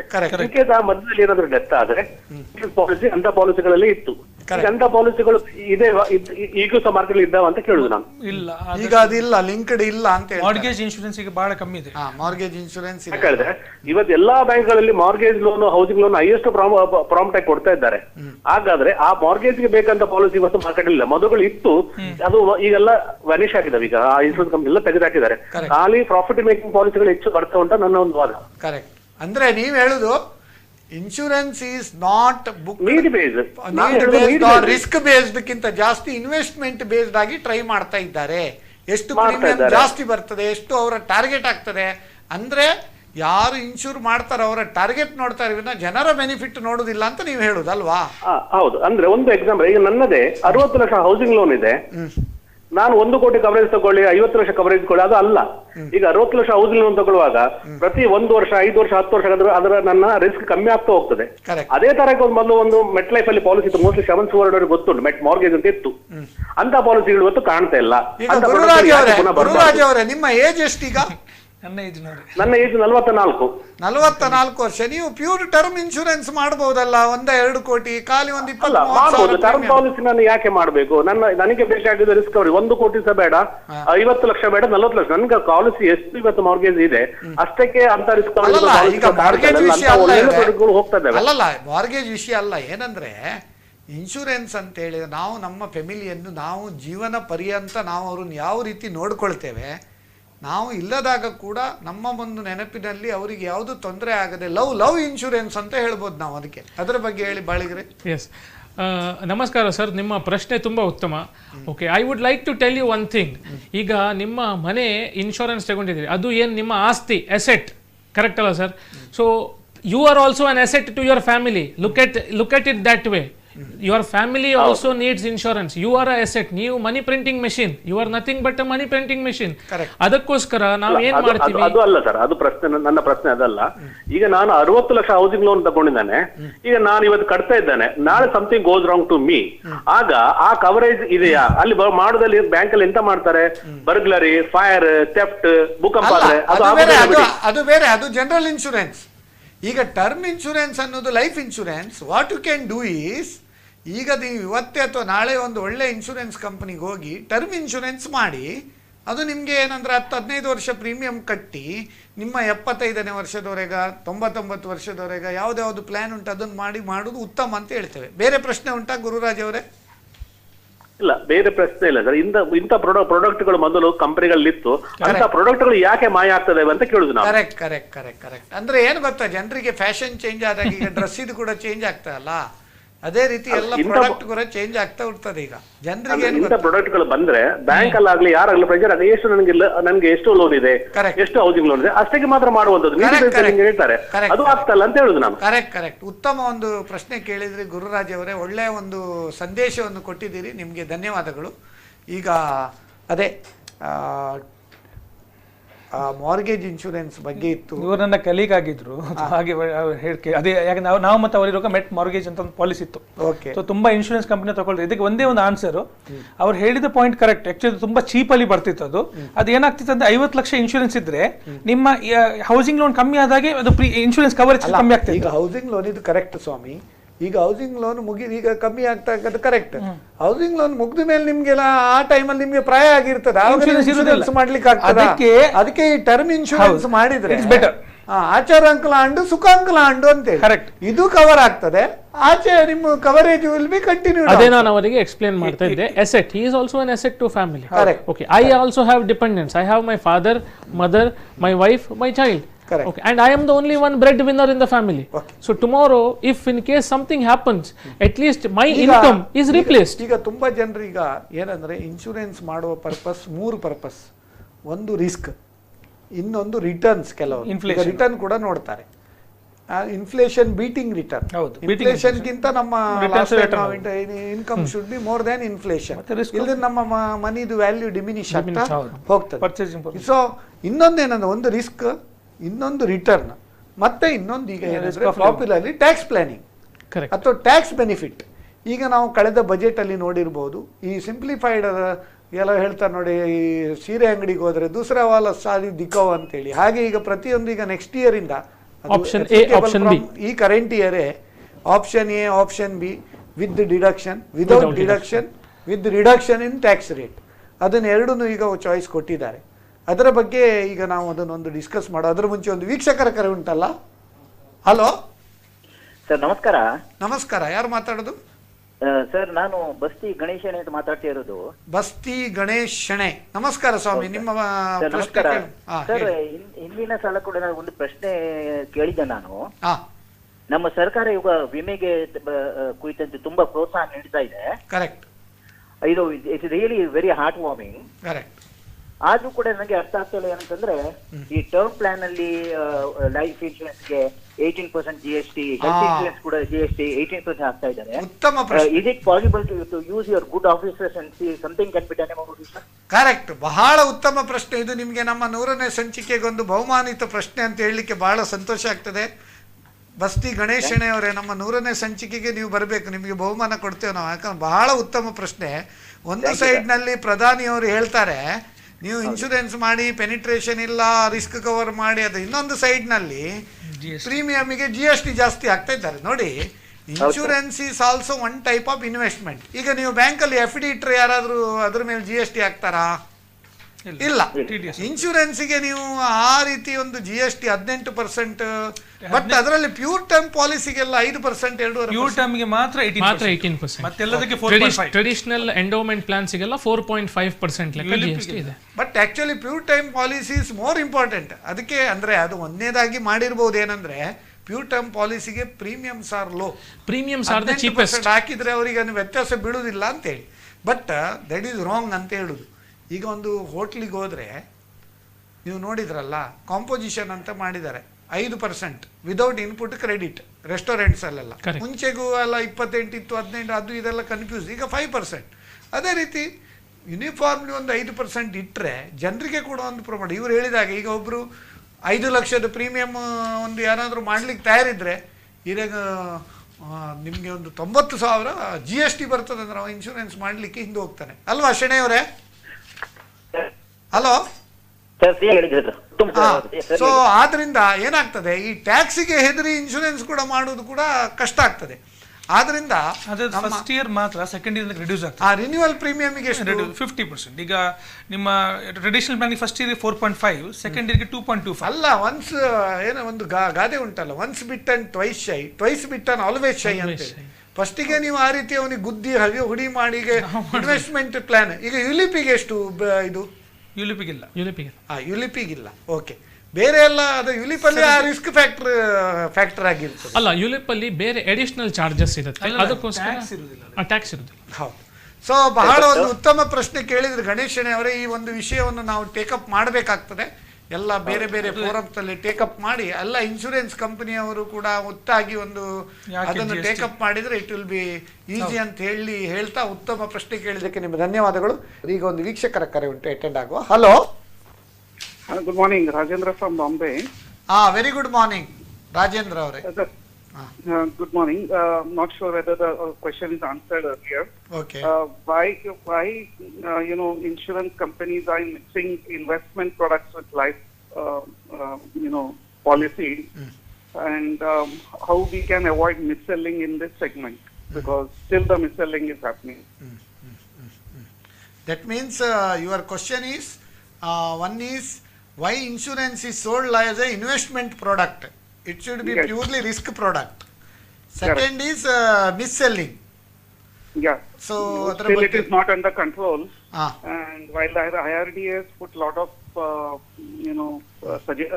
policies around it, but still there is a how we can better it from mis-selling. Still there is a lot of things happening. You please remain in the line. Now Mr. Damodar Baliga, this mis-selling ಹೇಳುವಾಗ ಈ ನಿಮ್ಮ ಯುಲಿಪ್ policy ಅಂತ ಒಂದು ನೀವು ಗೊತ್ತಿರ್ಬೋದು, ಒಂದು 7-8 ವರ್ಷದ ಮುಂಚೆ ಎಲ್ಲ ಪ್ರಾಡಕ್ಟ್ ಇನ್ಕ್ಲೂಡಿಂಗ್ ನಮ್ಮ ದೊಡ್ಡಣ್ಣ LIC ಅವರು ಕೂಡ ಮಾರ್ಕೆಟ್ ಮಾಡಿದ್ದಾರೆ. ನಾನು ಕೂಡ ತಗೊಂಡಿದ್ದೇನೆ. ಒಂದು 50,000 ಮಿನಿಮಮ್ ಎಲ್ಲ ಹಾಕಬೇಕು, 1 lakh ಹಾಕಿ ಅದು 3 ವರ್ಷ 4 ವರ್ಷದ ನಂತರ 50,000 ಕೊಟ್ಟವನಿಗೆ 30,000 ಅಂದರೆ 3-4-5 ವರ್ಷದ ನಂತರ 1 ಲಕ್ಷ ಹಾಕಿದ 50-60 ಈಗೆಲ್ಲ ಪ್ರಾಬ್ಲಮ್ ಆಗಿದೆ. ಅದು ಈಗ ಉಂಟಾ? What are the cheques and balances IRDA is doing now? So how this can be avoided, mis-selling? Okay. Sir, speaking about ULIP, which is Unit Linked Insurance Plans or Investment Plans, direct share market related products adala. Correct. Okay, so high risk, high returns ide. Correct. But eventually, when the allocation started, alla first complaint ಏನಂದ್ರೆ 20% 30% ಅದು deduct ಮಾಡಿ allocation itself was less. Yes. See, market factor is different. People will agree. If I invest 1 lakh, if you invest only 70,000 is that 30,000 gone means people are on. Now whether there is any checks and balances, how much maximum they can Yes, sir. take. Let me complete. Okay. So initially, ULIP plans, when it was launched in India, as you rightly said, the entry load or the charges was on a higher side, was on a very higher side. Now you please tell me. Yes, wherein right now what has happened after 2013 IRDA rules amendment 2013-2014, they have fixed the allocation charges. How much? It is as low as 6% right now. Any insurance company cannot charge more than 6% as allocation, administration.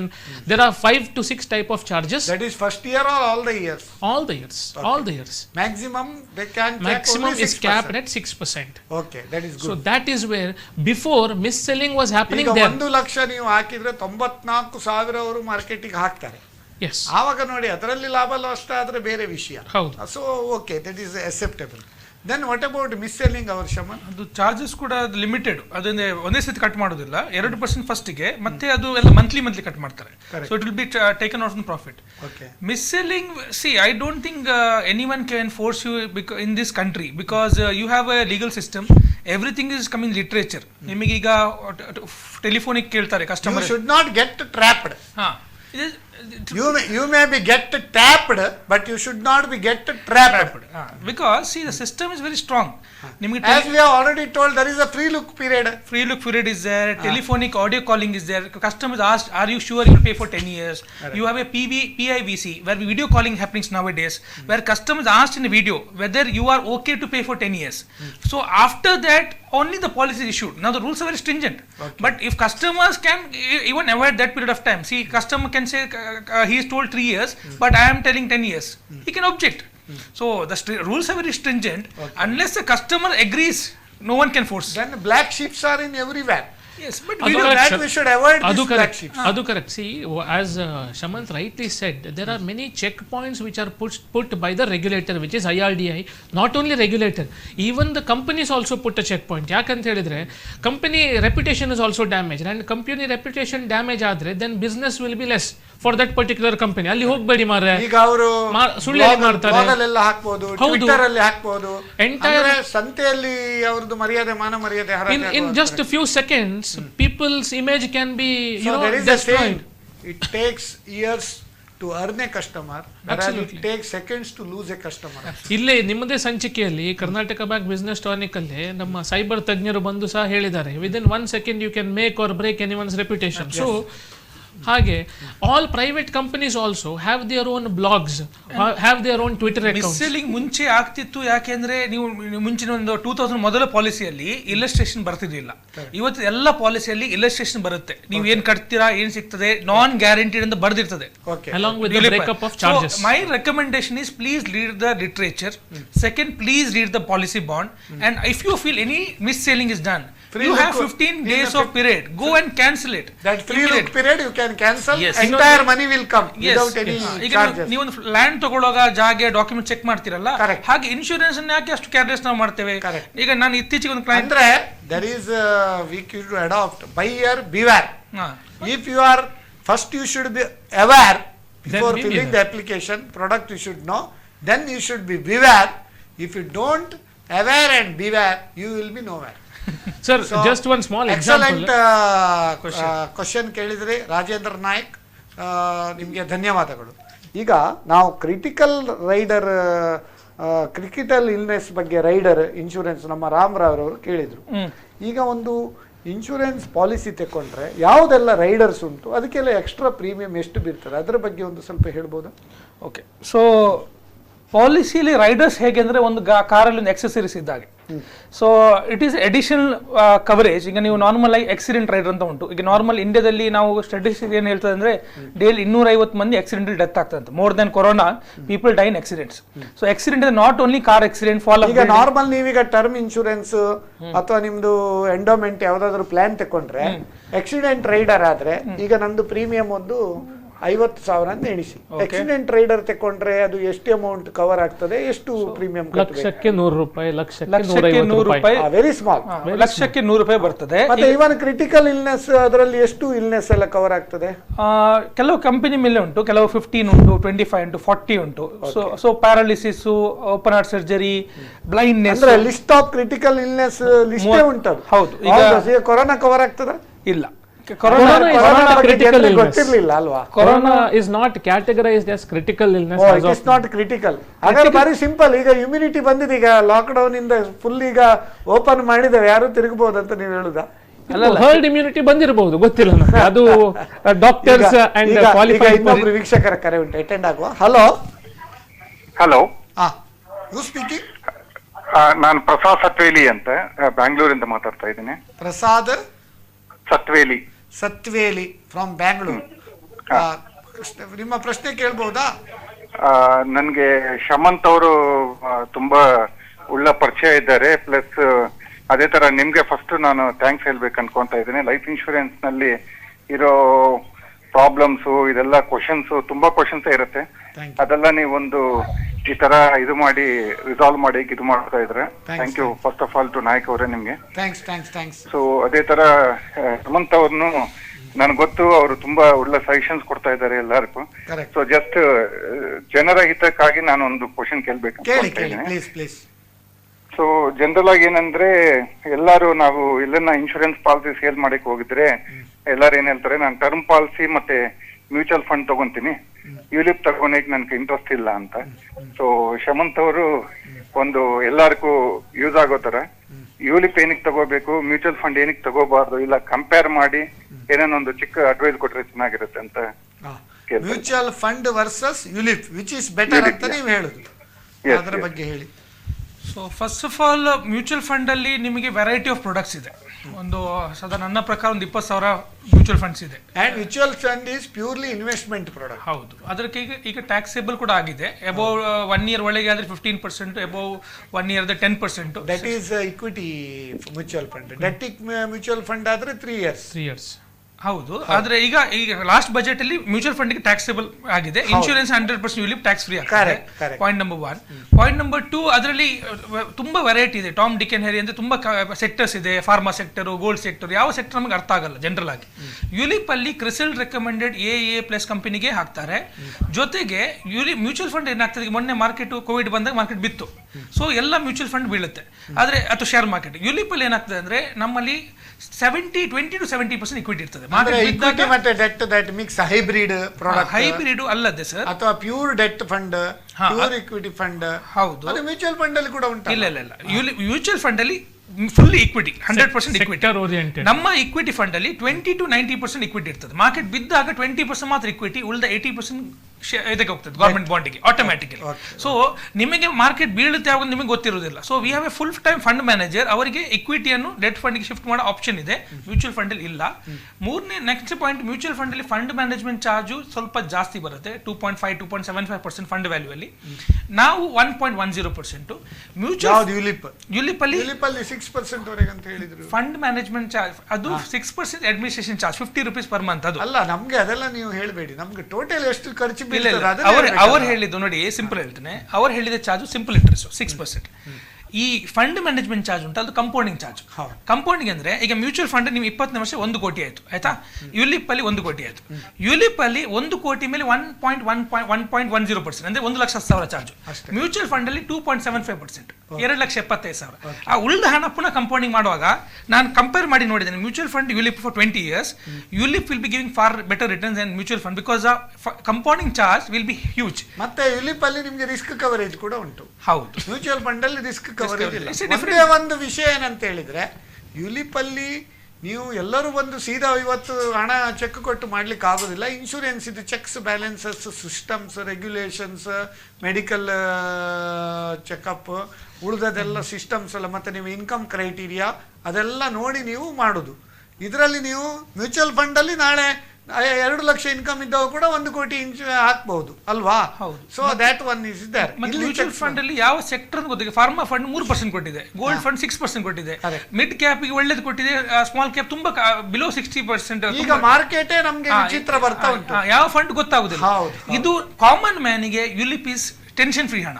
ಅಂದ್ರೆ ನಿಫ್ಟಿಗೆ blue chip ಕಂಪನಿಗೆ ಹಾಕ್ತಾರೆ sector wise. ಇದರಲ್ಲಿ ಇದು ಬೇಡ, small step ಬೇಡ. ಮುಂಚೆ tension ಕೊಟ್ಟದೆ ಯುಲಿಪ್ ಪ್ಲಾನೆ. ಅದೇ ಅದು ಶಾರ್ಟ್ ಟರ್ಮ್ 10 ವರ್ಷ ಮುಂಚೆ. ಹೌದು, ಯಾಕಂದ್ರೆ ಟೆನ್ಷನ್ ಎಲ್ಲ ಹೋಗಿದೆ. ರೆಗ್ಯುಲೇಷನ್ ಬ್ಯಾಲೆನ್ಸಸ್ ಸರಿಯಾಗಿ ಈಗ ಟೆನ್ಷನ್ ಫ್ರೀ. ನೀವು ಹೇಳುದೀಗ ULIP is better product than mutual fund. ನಿಮ್ಮ ಪ್ರಸಾದ್ ಸತ್ವೇಲಿ ಅವರಿಗೆ ಉತ್ತಮ ಪ್ರಶ್ನೆ ಕೇಳಿದಕ್ಕೆ ಧನ್ಯವಾದ. ಯಾಕಂದ್ರೆ ಈ ಕ್ಲಾರಿಟಿ ನೀವು ಹೇಳಿದ್ರು ಜನರ ಹಿತಕ್ಕಾಗಿ ಬಹಳ ಒಂದು ಒಳ್ಳೆಯದು. ಬಹುಜನ ಹಿತಾಯ ಬಹುಜನ ಸುಖಾಯ ಅಂತ ಹೇಳ್ತೇವೆ. ಆ ರೀತಿಯಲ್ಲಿ ನೀವು ಒಂದು ಪ್ರಶ್ನೆ ಕೇಳಿದರಿ. ಪ್ರಸಾದ್ ಸತ್ವೇಲಿ ಅವರಿಗೆ ಧನ್ಯವಾದಗಳು. Thank you thank you thank you thank you. ಈಗ ನಮ್ಮ ದಾಮೋದರ್ ಬಾಳಿಗ ಅವರೇ, ಈಗ ನಮ್ಮದು ಈ ಇನ್ಶೂರೆನ್ಸ್ ಕಂಪನಿಯಲ್ಲಿ ಪ್ರೈವೇಟ್ ವರ್ಸಸ್ LIC, ಈಗ ಬ್ಯಾಂಕಿಂಗಲ್ಲಿ ಸ್ಟೇಟ್ ಬ್ಯಾಂಕ್ ಆಫ್ ಇಂಡಿಯಾ ದೊಡ್ಡಣ್ಣ ಮತ್ತು ಉಳಿದವರು ತುಂಬ ತಮ್ಮಂದಿರು ಇದ್ದಾರೆ. LIC ಈಗ ನಿಮ್ಮ ಇನ್ಶೂರೆನ್ಸ್ ಫೀಲ್ಡಲ್ಲಿ ದೊಡ್ಡಣ್ಣ, ಬೇರೆ ಪ್ರೈವೇಟ್ ಇನ್ಶೂರೆನ್ಸ್ ಕಂಪನಿಯವರೆಲ್ಲ ಅವರ ತಮ್ಮಂದಿರಂತ ಹೇಳ್ಬೋದು. ಈಗ ದೊಡ್ಡಣ್ಣನಿಗೂ ತಮ್ಮಂದಿರಿಗೂ ನಾವೀಗ ಇನ್ವೆಸ್ಟ್ಮೆಂಟ್ ಮಾಡ್ಲಿಕ್ಕೆ ಹೋಗುವಾಗ ದೊಡ್ಡಣ್ಣ ಒಳ್ಳೇದಾ ಬೇರೆ ತಮ್ಮಂದಿರು ಒಳ್ಳೇದಾ, ಯಾವುದು ಒಳ್ಳೇದು, ಅದರ ಬಗ್ಗೆ ಹೇಳ್ಬೋದಾ? Okay, I am from a private company, so I would not like to... ಅದರ ಮುಂಚೆ ಒಂದು ವೀಕ್ಷಕರ ಕರೆ ಉಂಟು, ನಾವು ಅಟೆಂಡ್ ಆಗುವ. ಹಲೋ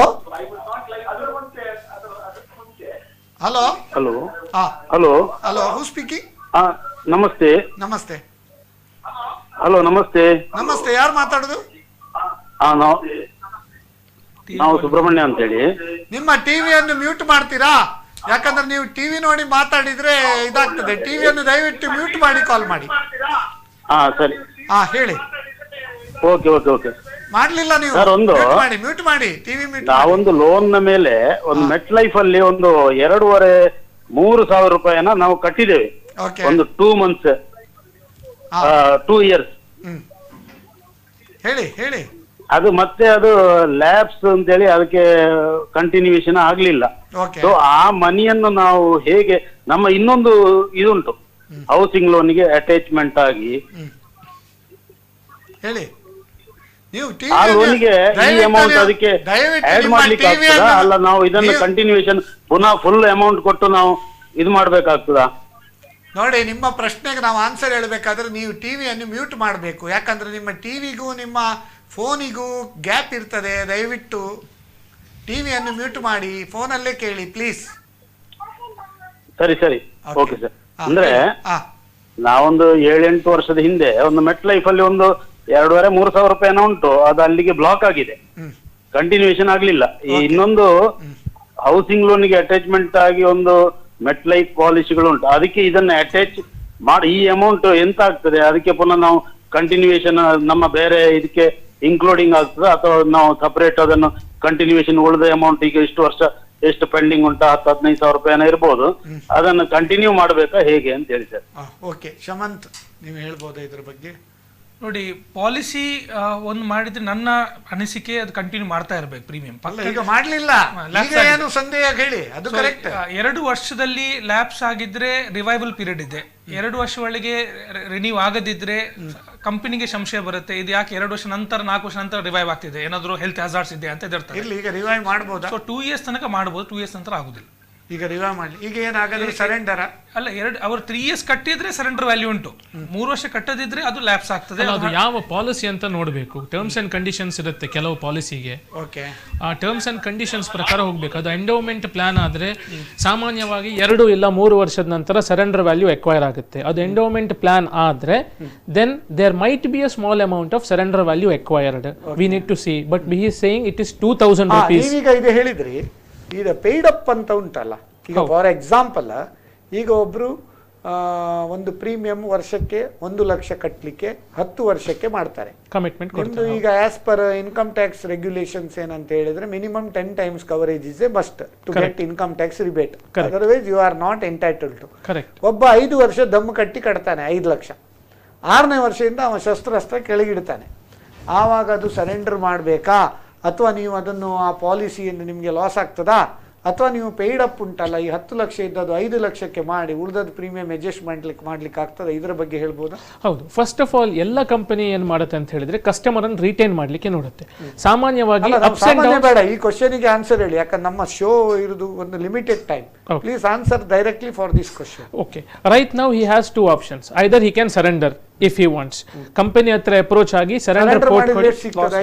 ಸರೆಂಡರ್ ಕೋಟ್ ಕೇಳಿ ಕಂಪನಿ ಹತ್ರ ಆಲ್ಮೋಸ್ಟ್ ಅರೌಂಡ್ 5 lakhs ಕಟ್ಟಿದ್ರೆ ಅವರಿಗೆ 4,50,000 to 4,75,000 ಪೇಯ್ಡ್ ಅಪ್ ಮಾಡ್ಲಿಕ್ಕೆ ಆಗುದಿಲ್ವಾ? ಪೇಯ್ಡ್ ಅಪ್ ಮಾಡಬಹುದು, definitely he can opt for that option also. ಯಾಕಂದ್ರೆ ರಿಸ್ಕ್ ಕವರೇಜ್ ಇದು ಅವಾಯ್ಡ್ ಮಾಡೋದು ಬದಲಿಗೆ 10 ಲಕ್ಷದ್ದು ಕವರೇಜ್ ಇದ್ದದ್ದು 5 ಲಕ್ಷಕ್ಕೆ ಮಾಡಿ ಮತ್ತೆ ಆ ಅಮೌಂಟ್ ಅದು ಅವರು ಬೇಕಾದ್ರೆ ಬೇರೆ ಕಡೆ ಹೋಗಿ ಅಸೈನ್ಮೆಂಟ್ ಲಿಕ್ವಿಡಿಟಿಗೆ ದೇ ಕ್ಯಾನ್ ಟೇಕ್ ಲೋನ್ ಅಲ್ಲ. ಇದಕ್ಕೆ ನಾನೊಂದು ಮೆಸೇಜ್ ಕೊಡ್ತೇನೆ, ಬಹಳ ತುಂಬಾ ಮಂದಿಗೆ ಗೊತ್ತಿಲ್ಲ ಇದು ಪೇಯ್ಡ್ ಅಪ್ ಅಂದ್ರೆ. ತುಂಬಾ ಮಂದಿ ಏನ್ ಎಣಿಸ್ತಾರೆ, ಸರ್ ನಾನು 3 ವರ್ಷ ಕಟ್ಟಿದ್ದೇನೆ ಪಾಲಿಸಿ ಪೇಯ್ಡ್ ಅಪ್ ಆಯ್ತು ಅಂತ. ನಾನು ಇತ್ತೀಚೆಗೆ ತುಂಬಾ ಕ್ಲೈಂಟ್ಸ್ ನೋಡ್ತಾ ಇದ್ದೇನೆ, ಪೇಯ್ಡ್ ಅಪ್ ಮಾಡಿದ್ರೆ ನೀವು ಆ ಪಾಲಿಸಿ 3 ವರ್ಷ ಕಟ್ಟಿ ಬಿಟ್ಟ ಮೇಲೆ ಅಥವಾ 5 ವರ್ಷ ಕಟ್ಟಿ ಬಿಟ್ಟ ಮೇಲೆ ನೀವು ದಯವಿಟ್ಟು ನೀವು ಆಕ್ಟಿವ್ ಪಾರ್ಟಿಸಿಪೇಟ್ ಆಗಬೇಕು. ಇನ್ಶೂರೆನ್ಸ್ ಬಿಟ್ಟು ಬಿಡುದಲ್ಲ, ಹೋಗಿ ಆಫೀಸಲ್ಲಿ ಲೆಟರ್ ಕೊಡಬೇಕು, ಪೇಯ್ಡ್ ಅಪ್ ಆಗ್ಬೇಕಂದ್ರೆ ಲೆಟರ್ ಕೊಡಬೇಕು. ಲೆಟರ್ ಕೊಡದಿದ್ರೆ ಕಂಪನಿ ಪೇಯ್ಡ್ ಅಪ್ ಮಾಡುದಿಲ್ಲ, ಅದು ಪಾಲಿಸಿ ಟರ್ಮಿನೇಟ್ ಆಗ್ತದೆ. ಡೆತ್ ಆದ್ರೆ ಮನೆಗೆ ಸಿಗಲ್ಲ. ನೀವು ಲೆಟರ್ ಕೊಟ್ರೆ ನನಗೆ 10 ವರ್ಷ ಕಟ್ಟುವ ಪಾಲಿಸಿ ಅಕ್ನಾಲೆಜ್ಮೆಂಟ್ ತಗೊಳ್ಬೇಕು, ಆಗ್ಲಿಲ್ಲ ಪುನಃ ಹೋಗಿ ಸಿಸ್ಟಮ್ ನೋಡ್ಬೇಕು ಅದು ಪೇಯ್ಡ್ ಅಪ್ ಅಲ್ಲಿ ಇದೆ ಅಂತ. ಸೊ 3 ವರ್ಷ ಕಟ್ಟಿ ನೀವು ಬಿಟ್ಟು ಬಿಟ್ರೆ without giving A letter the company becomes terminated. So ನೀವು ಲೆಟರ್ ಕೊಟ್ಟರೆ ಏನಾಗ್ತದೆ ಅಂದ್ರೆ 10 ವರ್ಷ ಕಟ್ಟೋ ಬದಲಿಗೆ 3 ವರ್ಷ ಕಟ್ಟಿದ್ದೀರಾ, ಪ್ರೊರೇಟ ಕವರೇಜ್ ಕಂಟಿನ್ಯೂ ಆಗ್ತದೆ, ರಿಟರ್ನ್ಸ್ ಕಂಟಿನ್ಯೂ ಆಗ್ತದೆ. ನೀವು ಲೆಟರ್ ಕೊಡದಿದ್ರೆ ಆಪರೇಷನ್ ಅವ್ರಿಗೂ ಅಗತ್ಯ ಇಲ್ಲ, ಏಜೆಂಟ್ ಅವ್ರಿಗೂ ಅಗತ್ಯ ಇಲ್ಲ, ಮ್ಯಾನೇಜರ್ ಅಗತ್ಯ ಇಲ್ಲ. ಅನ್ಫಾರ್ಚುನೇಟ್ ಡೆತ್ ಆದ್ರೆ ಅಥವಾ ನಾಳೆ 10 ವರ್ಷ ತೆಗೆಯುವಾಗ ಕಸ್ಟಮರ್ಗೆ ಏನು ಸಿಗಲ್ಲ. ಸೊ ಮೈ ರೆಕಮೆಂಡೇಶನ್, ದಯವಿಟ್ಟು ಲೆಟರ್ ಕೊಡಿ. ನನಗೆ ಕಟ್ಟಲಿಕ್ಕೆ ನೀವು ಹೇಳಿದ ಶಸ್ತ್ರ ಇಟ್ಟಿದ್ದೇನೆ, ವೆಪನ್ಸ್ ಬಿಟ್ಟಿದ್ದೇನೆ, ನನಗಿನ್ನು ಕಟ್ಟಲಿಕ್ಕೆ ಆಗುದಿಲ್ಲ, ಫೈನಾನ್ಷಿಯಲ್ ಸಿಚುವೇಶನ್ ಈ ತರ ಇದೆ, ಪೇಯ್ಡ್ ಅಪ್ ಮಾಡಿ ಇದು ಮಾಡಿದ್ರೆ ಆ ಪಾಲಿಸಿ ಮೇಲೆ ಕಂಟಿನ್ಯೂ ಲಿಕ್ವಿಡಿಟಿ ಉಂಟಾ, ಲೋನ್ ತೆಗಿಬಹುದಾ? ಇಲ್ಲ. ಪೇಯ್ಡ್ ಅಪ್ ಆದ್ರೆ ನಿಮಗೆ ರಿಟರ್ನ್ಸ್ ಪ್ರೊರೇಟ ಕಂಟಿನ್ಯೂ ಆಗ್ತದೆ, ಕವರೇಜ್ ಇದಾಗ್ತದೆ, ನಿಮಗೆ ಲೋನ್ ಫೆಸಿಲಿಟಿ ಎಲ್ಲ ಪ್ರೊಡಕ್ಟ್ಸ್ ಸರೆಂಡರ್ ವ್ಯಾಲ್ಯೂ ಮೇಲೆ ಕೊಡಬೇಕಲ್ಲ ಲೋನ್, ಎಲ್ಲ ಕಮ್ಮಿ ಆಗುತ್ತೆ ಸರ್. ಕಮ್ಮಿ ಆಗ್ಲಿ ಸಿಗ್ತದಾ? ಇಲ್ಲ, ಬ್ಯಾಂಕ್ ಅಲ್ಲಿ ಸಿಗ್ತದೆ, ಇನ್ಶೂರೆನ್ಸ್ ಕಂಪನಿ ಸಿಗುದಿಲ್ಲ. ಬ್ಯಾಂಕ್ ಅಲ್ಲಿ ಎಶ್ಯೂರಿಟಿ ಆಗಿ ಇಡಬಹುದು. ಓಕೆ, ಬ್ಯಾಂಕ್ ಅಲ್ಲಿ ತಗೊಂಡು ಲಿಕ್ವಿಡಿಟಿ ಉಂಟು, ಇನ್ಶೂರೆನ್ಸ್ ಕಂಪನಿಯಲ್ಲಿ ಇಲ್ಲ. ಒಂದು ಈಗ ನಾವು ಪ್ರತಿಯೊಂದಕ್ಕೆ ಡಿಜಿಟೈಸೇಷನ್ ಅಂತ ಹೇಳ್ತೇವೆ. ಈಗ ಮೋರ್ ದೆನ್ 36% ಈಗ PolicyBazaar.com ಅದು ಇದು ಅಲ್ಲಿ ಡೈರೆಕ್ಟ್ ಕೆಲವರೆಲ್ಲ ಆನ್ಲೈನಲ್ಲಿ ಇನ್ಶೂರೆನ್ಸ್ ತಗೊಳ್ತಾರೆ. ಈ ಆನ್ಲೈನ್ ಇನ್ಶೂರೆನ್ಸ್ ಹೇಗೆ, ಅಥವಾ ಒಂದು ಮುಖತಃ ಭೇಟಿಯಾಗಿ ಇನ್ಶೂರೆನ್ಸ್ ಪಾಲಿಸಿ ತಗೊಳ್ಳೋ ಅದರ ಬಗ್ಗೆ ಒಂದು ಮಾಹಿತಿ ಕೊಡ್ಬೋದಾ? Always it is better. ಈಗ ನಿಮ್ಮ ಕ್ವಶನ್ಗೆ ಉತ್ತರ ನಾನು ಒಂದು ವಿತ್ ಎಕ್ಸಾಂಪಲ್ ಮೂಲಕ ಕೊಡ್ತೇನೆ. Your question is like asking, can I go to a medical shop and purchase medicine, or should I go to a doctor and then after specialise prescription to purchase is medicine ಅಂತ. ಸೊ online ಅಂದ್ರೆ ನಿಮ್ಗೆ ಅದರ ಬಗ್ಗೆ ಜ್ಞಾನ ಇರುವುದಿಲ್ಲ, ಖಾಲಿ rate ನೋಡಿ ತಗೊಂಡಾಗ. ಹೌದು. ಮತ್ತೆ ಕೆಲವು ಅಗ್ರಿಗೇಟರ್ ಸೈಟ್ಸ್ ಅಂತ ಇದೆ. Okay, in that what they will do is ಅವರಿಗೆ ಜಾಸ್ತಿ ಯಾವ್ದು ರೆವೆನ್ಯೂ ಸಿಗುತ್ತೆ ಅದು ಪ್ರಾಡಕ್ಟ್ ಅನ್ನು ಹೈಲೈಟ್ ಮಾಡುವಂತ ಚಾನ್ಸಸ್ ಜಾಸ್ತಿ ಇರುತ್ತೆ. So it is always better that you consult a specialist. Specialist and then demands. ಇನ್ನು ಸೇಲ್ಸ್ ಸ್ಟೇಜಸ್ ನಾವು ಹೇಳ್ತೀವಿ ನೀಡ್ ಅನಾಲಿಸಿಸ್. ಡಾಕ್ಟರ್ ಡಯಾಗ್ನೈಸ್ ಮಾಡಿದ ಹಾಗೆ ನಮ್ಮ ಸ್ಪೆಷಲಿಸ್ಟ್ ಬಂದು ನೀಡ್ ಅನಾಲಿಸಿಸ್ ಮಾಡ್ತಾರೆ. ನಿಮ್ಮ ಫಿಕ್ಸ್ಡ್ ಡೆಪಾಸಿಟ್ ಅಲ್ಲಿ ಎಷ್ಟಿದೆ, ಮ್ಯೂಚುವಲ್ ಫಂಡ್ಸ್ ಅಲ್ಲಿ ಎಷ್ಟಿದೆ, ಶೇರ್ಸ್ ಅಲ್ಲಿ ಎಷ್ಟಿದೆ, all these things has to be calculated and then appropriate insurance has to be given. ನನಗೆ ಒಂದು ಇದಕ್ಕೆ ಆ್ಯಡ್ ಮಾಡಬೇಕು, insurance always is a people business. So human touch ಇರಬೇಕು. ಸೊ ನೀವು ಆನ್ಲೈನ್ ಕಂಪ್ಯೂಟರ್ಗೆ ನಿಮಗೆ ನಿಮ್ಮ ಮಕ್ಕಳಿಗೆ ಎಷ್ಟು ಬೇಕು, ನಿಮ್ಮ ಫ್ಯೂಚರ್ಸ್ ಏನು ಬೇಕು, ನಿಮ್ಮ ನೆಸೆಸಿಟಿ ಎಕ್ಸಾಕ್ಟ್ ಗೊತ್ತಾಗಲ್ಲ. ಸೊ ನಾನೇನು ಹೇಳ್ತೇನೆ ಅಂದರೆ ಆನ್ಲೈನಲ್ಲಿ ನಾಲೆಜ್ ತಗೊಳ್ಳಿ, ಆದರೆ ನೀವು ತಗೊಳ್ಳೋದು ಯಾವಾಗ ಸಹ 1-to-1 ತಗೊಂಡ್ರೆ ಒಳ್ಳೇದು. ಯಾಕಂದ್ರೆ service you can demand service from the customer. ರಿನ್ಯೂವಲ್ಗೆ ನೀವು ಬಾ, ಅಡ್ರೆಸ್ ಚೇಂಜಿಂಗ್ ನೀವು ಬಾ, ಡೆತ್ಗೆ ನಾಮಿನಿ ಚೇಂಜ್ ಮಾಡಿ ನೀವು ಬಾ, ಯು ಕ್ಯಾನ್ ಡಿಮಾಂಡ್. ಕಂಪ್ಯೂಟರ್ ಯಾರು ಡಿಮಾಂಡ್ ಮಾಡ್ತಾರೆ? ಯಾರೋ ಬಾಂಬೆ ಡೆಲ್ಲಿಯಲ್ಲಿ ಇದ್ದಾನೆ. Either you can demand, you can command also. Yes. Otherwise if you buy from a distributor, but next local distributor, ನೀವು ಆನ್ಲೈನ್ ಬಾಂಬೆಲಿ ಇದ್ದರೆ ಎಲ್ಲಿಗೆ ಹೋಗ್ತೀರಾ ನೀವು ಕೇಳಲಿಕ್ಕೆ ಸರ್ವಿಸ್ಗೆ? ಈಗ ಇನ್ನೊಂದು, ಈಗ ನೋಡಿ, ಹೆಚ್ಚಿನ ಜನರ ತಲೆಯಲ್ಲಿ ಏನು ಗೊತ್ತಾ, ಇನ್ಶೂರೆನ್ಸ್ ಅಡ್ವೈಸರ್ ಕೂಡ ಕೆಲವು ಮಿಸ್ಟೇಕ್ ಮಾಡ್ತಾರೆ. ಫಸ್ಟ್ ಪ್ರೀಮಿಯಮ್ಗೆ ತುಂಬ ಉಮೇದು ತೋರಿಸ್ತಾರೆ, ಅಂದರೆ ಕಮಿಷನ್ ಜಾಸ್ತಿ ಸಿಗ್ಬೋದು ಅದಿದೆಲ್ಲ. ರಿನ್ಯೂವಲ್ ಪ್ರೀಮಿಯಮಲ್ಲಿ ಅವರಿಗೆ ಜಾಸ್ತಿ, ಮತ್ತು ಒಂದು ಸಾರಿ ಮಾಡಿದ ನಾವು ಕಟ್ಟದಿದ್ದರೆ ಹೋಗಲಿ ಅಲ್ಲ ನಮಗೇನು, ಆ ರೀತಿ ಒಂದು ಥಿಂಕಿಂಗ್ ಬಿಡ್ತದೆ. ಇನ್ ದ ಲಾಂಗ್ ರನ್ ಅವರು ರೆಗ್ಯುಲರ್ ಸರ್ವಿಸ್ ಕೊಡ್ತಾ ಇದ್ರೆ additional policies also they can buy. ಈಗ ಅಡಿಷನಲ್ ಪಾಲಿಸಿ ರಿಕ್ವೈರ್ಮೆಂಟ್ ಯಾವ ಯಾವ ಸಂದರ್ಭದಲ್ಲಿ ಬರ್ತದೆ ಅದರ ಬಗ್ಗೆ ಹೇಳ್ಬೋದಾ? ಹೌದು. What are the circumstances once if I am already insured I can take additional policies? ಹೌದು. ರೆಸ್ಪಾನ್ಸಿಬಿಲಿಟೀಸ್ ಜಾಸ್ತಿ ಆದಾಗೆ ನಮ್ಮ ಇನ್ಶೂರೆನ್ಸಲ್ಲಿ ನಾವು 4 ಸ್ಟೇಜಸ್ಸನ್ನು ಕ್ಲಾಸಿಫೈ ಮಾಡ್ತೀವಿ. ಫಸ್ಟ್ ಸ್ಟೇಜ್ ಇಸ್ ಲರ್ನರ್, ಅಂದರೆ ಒಂದು ಮಗು ಹುಟ್ಟಿದ ಮೇಲೆ ಕಲಿತಾ ಇರ್ತಾರೆ. Second stage is earner. Okay, so learner stage will be from 0 to 23, 24, 25. Second stage is earner, from the time he gets a job, from 25 to 35, 45. Okay, then he will be a provider. He provides education, he provides food, clothing, shelter to the family. Provider stage. Fifth stage, last stage is empty nester ಅಂತ ಹೇಳಿದ್ರೆ ಅವರ ಮಕ್ಕಳೆಲ್ಲ ಗೂಡು ಬಿಟ್ಟು ಹೊರಗೆ ಹೋಗ್ತಾರೆ, may be for job, ಮದುವೆ ಆಗಿ ಬೇರೆ ಸೆಟ್ಲ್ ಆಗ್ತಾರೆ. ಆಲ್ ದೀಸ್ ಥಿಂಗ್ 4 stages ಅಲ್ಲಿ ಕವರ್ ಸಿಗುತ್ತೆ. So if I am approaching one customer, I can get 4 policies from him at all the intervals. ಅಂದ್ರೆ ಒಮ್ಮೆ ಅವರು ಕಸ್ಟಮರ್ ಆದ್ರೆ ಆಗಾಗ ಮುಂದೆ ಕೂಡ ಅವ್ರ ಹತ್ರ ಬಿಸ್ನೆಸ್ ಸಿಗ್ತದೆ. ರಿಲೇಶನ್ಶಿಪ್ ಹಾಳು ಮಾಡ್ಕೊಂಡ್ರೆ ಯಾರು ಹೇಳ್ತಾರೆ ನೋಡಿ, 10-30-10 ಟೆಕ್ನಿಕ್ ಅಂತ. 10-30-10 ಟೆಕ್ನಿಕ್ ಅಂದ್ರೆ 10 ಜನರು ನೀವು ಒಳ್ಳೆ ಕಸ್ಟಮರ್ ರೀಚ್ ಆದ್ರೆ ಅವರು 30 ಜನ ರೆಫರೆನ್ಸ್ ಕೊಡ್ತಾರೆ. ಆ ರೆಫರೆನ್ಸ್ ಇಂದ ನೀವು ಪುನಃ 10 ಜನರು ನೀವು ಬಿಸ್ನೆಸ್ ಮಾಡಬಹುದು. ಅದೇ ಬ್ಯಾಡ್ ಮೌತ್ ಆದ್ರೆ 10-30-0 ಟೆಕ್ನಿಕ್ ಆಗ್ತದೆ. ನಿಮ್ದು ಇದ್ದ ಕಸ್ಟಮರ್ ಕೂಡ ಬೇರೆ ಕಡೆ ಓಡಿ ಹೋಗೋ ಚಾನ್ಸ್. ಈಗ ಡಾಕ್ಟರ್ ಮೆಡಿಸಿನ್ ಆಗಿ ಡಾಕ್ಟರ್ ಒಳ್ಳೆದಿದ್ರೆ ಪ್ರತಿ ಸತಿ ಹೋಗ್ತೇವೆ ನಾವು, ಡಾಕ್ಟರ್ ಸರ್ವಿಸ್ ಒಳ್ಳೆ ಇಲ್ಲದ್ರೆ ನಾವು ಹೋಗುದಿಲ್ಲ. ಈಗ ಅದೇ ನಾವು ಡಿಜಿಟಲೈಸೇಷನ್ ಬಂದ ಮೇಲೆ ಏನಾಗ್ತಿದೆ ಅಂತ ಹೇಳಿದ್ರೆ, it is change from reference to recommendation. Okay, ಈಗದ್ದು sales persons I am seeing in the field, ಈಗದ್ದು ಸೇಲ್ಸ್ ಪರ್ಸನ್ಸ್ ಹೇಗಿದ್ದಾರೆ ಅಂತ ಹೇಳಿದ್ರೆ, ಒಬ್ಬ ಹ್ಯೂಜ್ ಲೋನ್ ತಗೊಳ್ತಾರೆ. ಈಗ ಹೆಚ್ಚಿನ ಜನರದ್ದು ಪ್ರಾಬ್ಲಮ್ ಏನು ಗೊತ್ತಾ, ಈಗ ದೊಡ್ಡ ದೊಡ್ಡ ಲೋನ್ ತಗೊಳ್ಳುವಾಗ ಪರ್ಸನಲ್ ಗ್ಯಾರಂಟಿ ಬ್ಯಾಂಕರ್ಸ್ ಇನ್ಸಿಸ್ಟ್. ಈಗ 5 ಕೋಟಿ 10 ಕೋಟಿ ಲೋನ್ ಎಲ್ಲ ತಗೊಂಡು ಬಿಸ್ನೆಸ್ಸಿಗೆ, ಮನೆಯಲ್ಲಿ ಆವಾಗ ಮನೆ ಹೆಂಡತಿಗೆ ನೀವು ಲೋನ್ ಜಾಸ್ತಿ ಮಾಡಬೇಡಿ, ಬಿಸ್ನೆಸ್ ಜಾಸ್ತಿ ಎಕ್ಸ್ಪಾನ್ಷನ್ ಮಾಡಬೇಡಿ, ಅವರಿಗೂ ಹೆದರಿಕೆ ಆಗ್ತದೆ. ಯಾಕಂದ್ರೆ ನಾಳೆ ಹೆಚ್ಚು ಕಮ್ಮಿ ಆದರೆ ಇವರಿಗೆ ಹೆದರಿಕೆ, ಮನೆ ಮಟ್ಟ ಅಡವಿಟ್ಟು. ಅಂತಹ ಒಂದು ಸಂದರ್ಭದಲ್ಲಿ ಬಿಸ್ನೆಸ್ಸಿಗೆ ಚೆಕ್ಸ್ ಆ್ಯಂಡ್ ಬ್ಯಾಲೆನ್ಸ್ ಮಾಡೋದು ಬದಲಿಗೆ ಅವರೊಂದು ಪ್ಯೂರ್ ಟರ್ಮ್ ಇನ್ಶೂರೆನ್ಸ್ ಮಾಡಿ ಆ ರಿಸ್ಕ್ ಕವರೇಜಿಗೆ ಮಾಡ್ಬೋದಲ್ಲ? ನಿಮ್ಮ ಅಭಿಪ್ರಾಯ? ಹೆಚ್ಚು ಲೋನ್ ತಗೊಳ್ಳುವಾಗ ಅದು ರಿಸ್ಕ್ ಪಾಲಿಸಿ ಮಾಡಿದ್ರೆ ಒಳ್ಳೇದಲ್ವಾ? ಹೌದು ನೋಡಿ, ಅದರಲ್ಲಿ ಕೂಡ ಈಗ ನೀವು ಹೇಳಿದಾಗೆ ಹೌಸ್ ವೈಫ್ಗೆ MWP ಅಂತ ಒಂದು ಬಂದಿದೆ, ಮ್ಯಾರಿಡ್ ವುಮೆನ್ ಪ್ರಾಪರ್ಟೀಸ್ ಆಕ್ಟ್ ಅಂತ. ಅದು ಏನಂದ್ರೆ ಈಗ ನೋಡಿ, ಈಗ ಅದು ಈಗ ಬಿಸ್ನೆಸ್ ಮ್ಯಾನ್ ಗಳಿಗೆ ಡಿಸೈನ್ ಮಾಡಿದ ಒಂದು ಆಕ್ಟ್. ಅದು ಬೇಸಿಕಲಿ ಅದು 1874 ಆಕ್ಟ್ ನೋಡಿ. ಮ್ಯಾರಿಡ್ ವುಮೆನ್ ಪ್ರಾಪರ್ಟಿ ಆಕ್ಟ್ ನಾವು ಕೂಡ ಹಾಕಿದ್ದೇವೆ. 1874 act. What are the advantages, what are the? ಇದು ಬೇಸಿಕಲಿ ಈಗ ನೀವು ಇತ್ತೀಚೆಗೆ ನೋಡಿದ್ರೆ ದೊಡ್ಡ ದೊಡ್ಡ ಬಿಸ್ನೆಸ್ ಮ್ಯಾನ್ ಗಳಿದು ಸ್ಟೋರಿ, ಅವರೆಲ್ಲ ಹೋಗುವಾಗ ಮನೆ, ಬಿಲ್ಡಿಂಗ್, ಇಂಡಸ್ಟ್ರಿ ಎಲ್ಲ ಅಟ್ಯಾಚ್ ಮಾಡ್ತಾರೆ. ಈ MWP ಆಕ್ಟ್ ಕೇವಲ ಇನ್ಶೂರೆನ್ಸ್ ಅಲ್ಲಿ ಇದೆ. ಸೊ ನೀವು ಯಾವ ಪಾಲಿಸಿ ತಗೊಳ್ತೀರಾ ಅದರಲ್ಲಿ ನೀವು MWP ಆಕ್ಟ್ ಅಟ್ಯಾಚ್ ಮಾಡಿದ್ರೆ ಒಂದು ಜಸ್ಟ್ ಒಂದು ಫಾರ್ಮ್, ಏನು ಎಕ್ಸ್ಟ್ರಾ ಕೊಡ್ಲಿಕ್ಕಿಲ್ಲ ಅದಕ್ಕೆ. ಈ ಪಾಲಿಸಿಯನ್ನು ಪ್ರೋಸ್ ಏನಂದ್ರೆ, ಇದು ಏನಾದ್ರು ಡೆತ್ ಆದ್ರೆ ಅಥವಾ ಮೆಚುರಿಟಿ, ಇದು ವೈಫ್ ಅಂಡ್ ಚಿಲ್ಡ್ರನ್ಗೆ ಬರುತ್ತೆ. ಅಟ್ಯಾಚ್ಮೆಂಟ್ ಮಾಡುವಾಗಿಲ್ಲ, ಇಲ್ಲ, ನಾನ್ ಅಟ್ಯಾಚಬಲ್ ಅಸೆಟ್ ಅದು. Point number 1. ಎಕ್ಸಲೆಂಟ್. ಈಗ PPF ಇದ್ದಾಗೆ, ಈಗ PPF cannot be attached by any law in the country. Similarly, ಇದೊಂದು ಆಕ್ಟ್ ಇನ್ಶೂರೆನ್ಸ್ ಅಲ್ಲಿ up to 5 crore 10 crore any amount of ಇದು. ಆದ್ರೆ ಇದರಲ್ಲಿ ಒಂದು ಡಿಮೆರಿಟ್ ಏನ್ ಹೇಳ್ಬೋದಂದ್ರೆ, ಇದನ್ನು ಸರೆಂಡರ್ ಮಾಡ್ಲಿಕ್ಕಿಲ್ಲ. ಮಿಡ್ಲ್ ಅಲ್ಲಿ ನಿಮಗೆ ಬೇಡ ನಾನು ತೆಗಿತೇನೆ ಕ್ಲೋಸ್ ಮಾಡ್ತೇನೆ ಹೇಳಲಿಕ್ಕಿಲ್ಲ. ಮತ್ತೆ ಇದು ಹಣ ವೈಫ್ ಅಂಡ್ ಚಿಲ್ಡ್ರನ್ಗೆ ಬರ್ತದೆ. ಆದ್ರೆ ಪಾಸಿಟಿವ್ ಏನಂದ್ರೆ ಇದನ್ನ ಯಾವ ಲಯಬಿಲಿಟಿಗೆ ಅಟ್ಯಾಚ್ ಮಾಡ್ಲಿಕ್ಕೆ ಆಗುದಿಲ್ಲ, ನಿಮ್ಮ ಅಸೆಟ್ ಅಟ್ಯಾಚ್ ಮಾಡಿದಾಗ ಆಗುದಿಲ್ಲ. So it is only available life insurance. ಹೌದು, it is only available life insurance. Married woman property act ಬಗ್ಗೆ ಗೊತ್ತಿಲ್ಲ.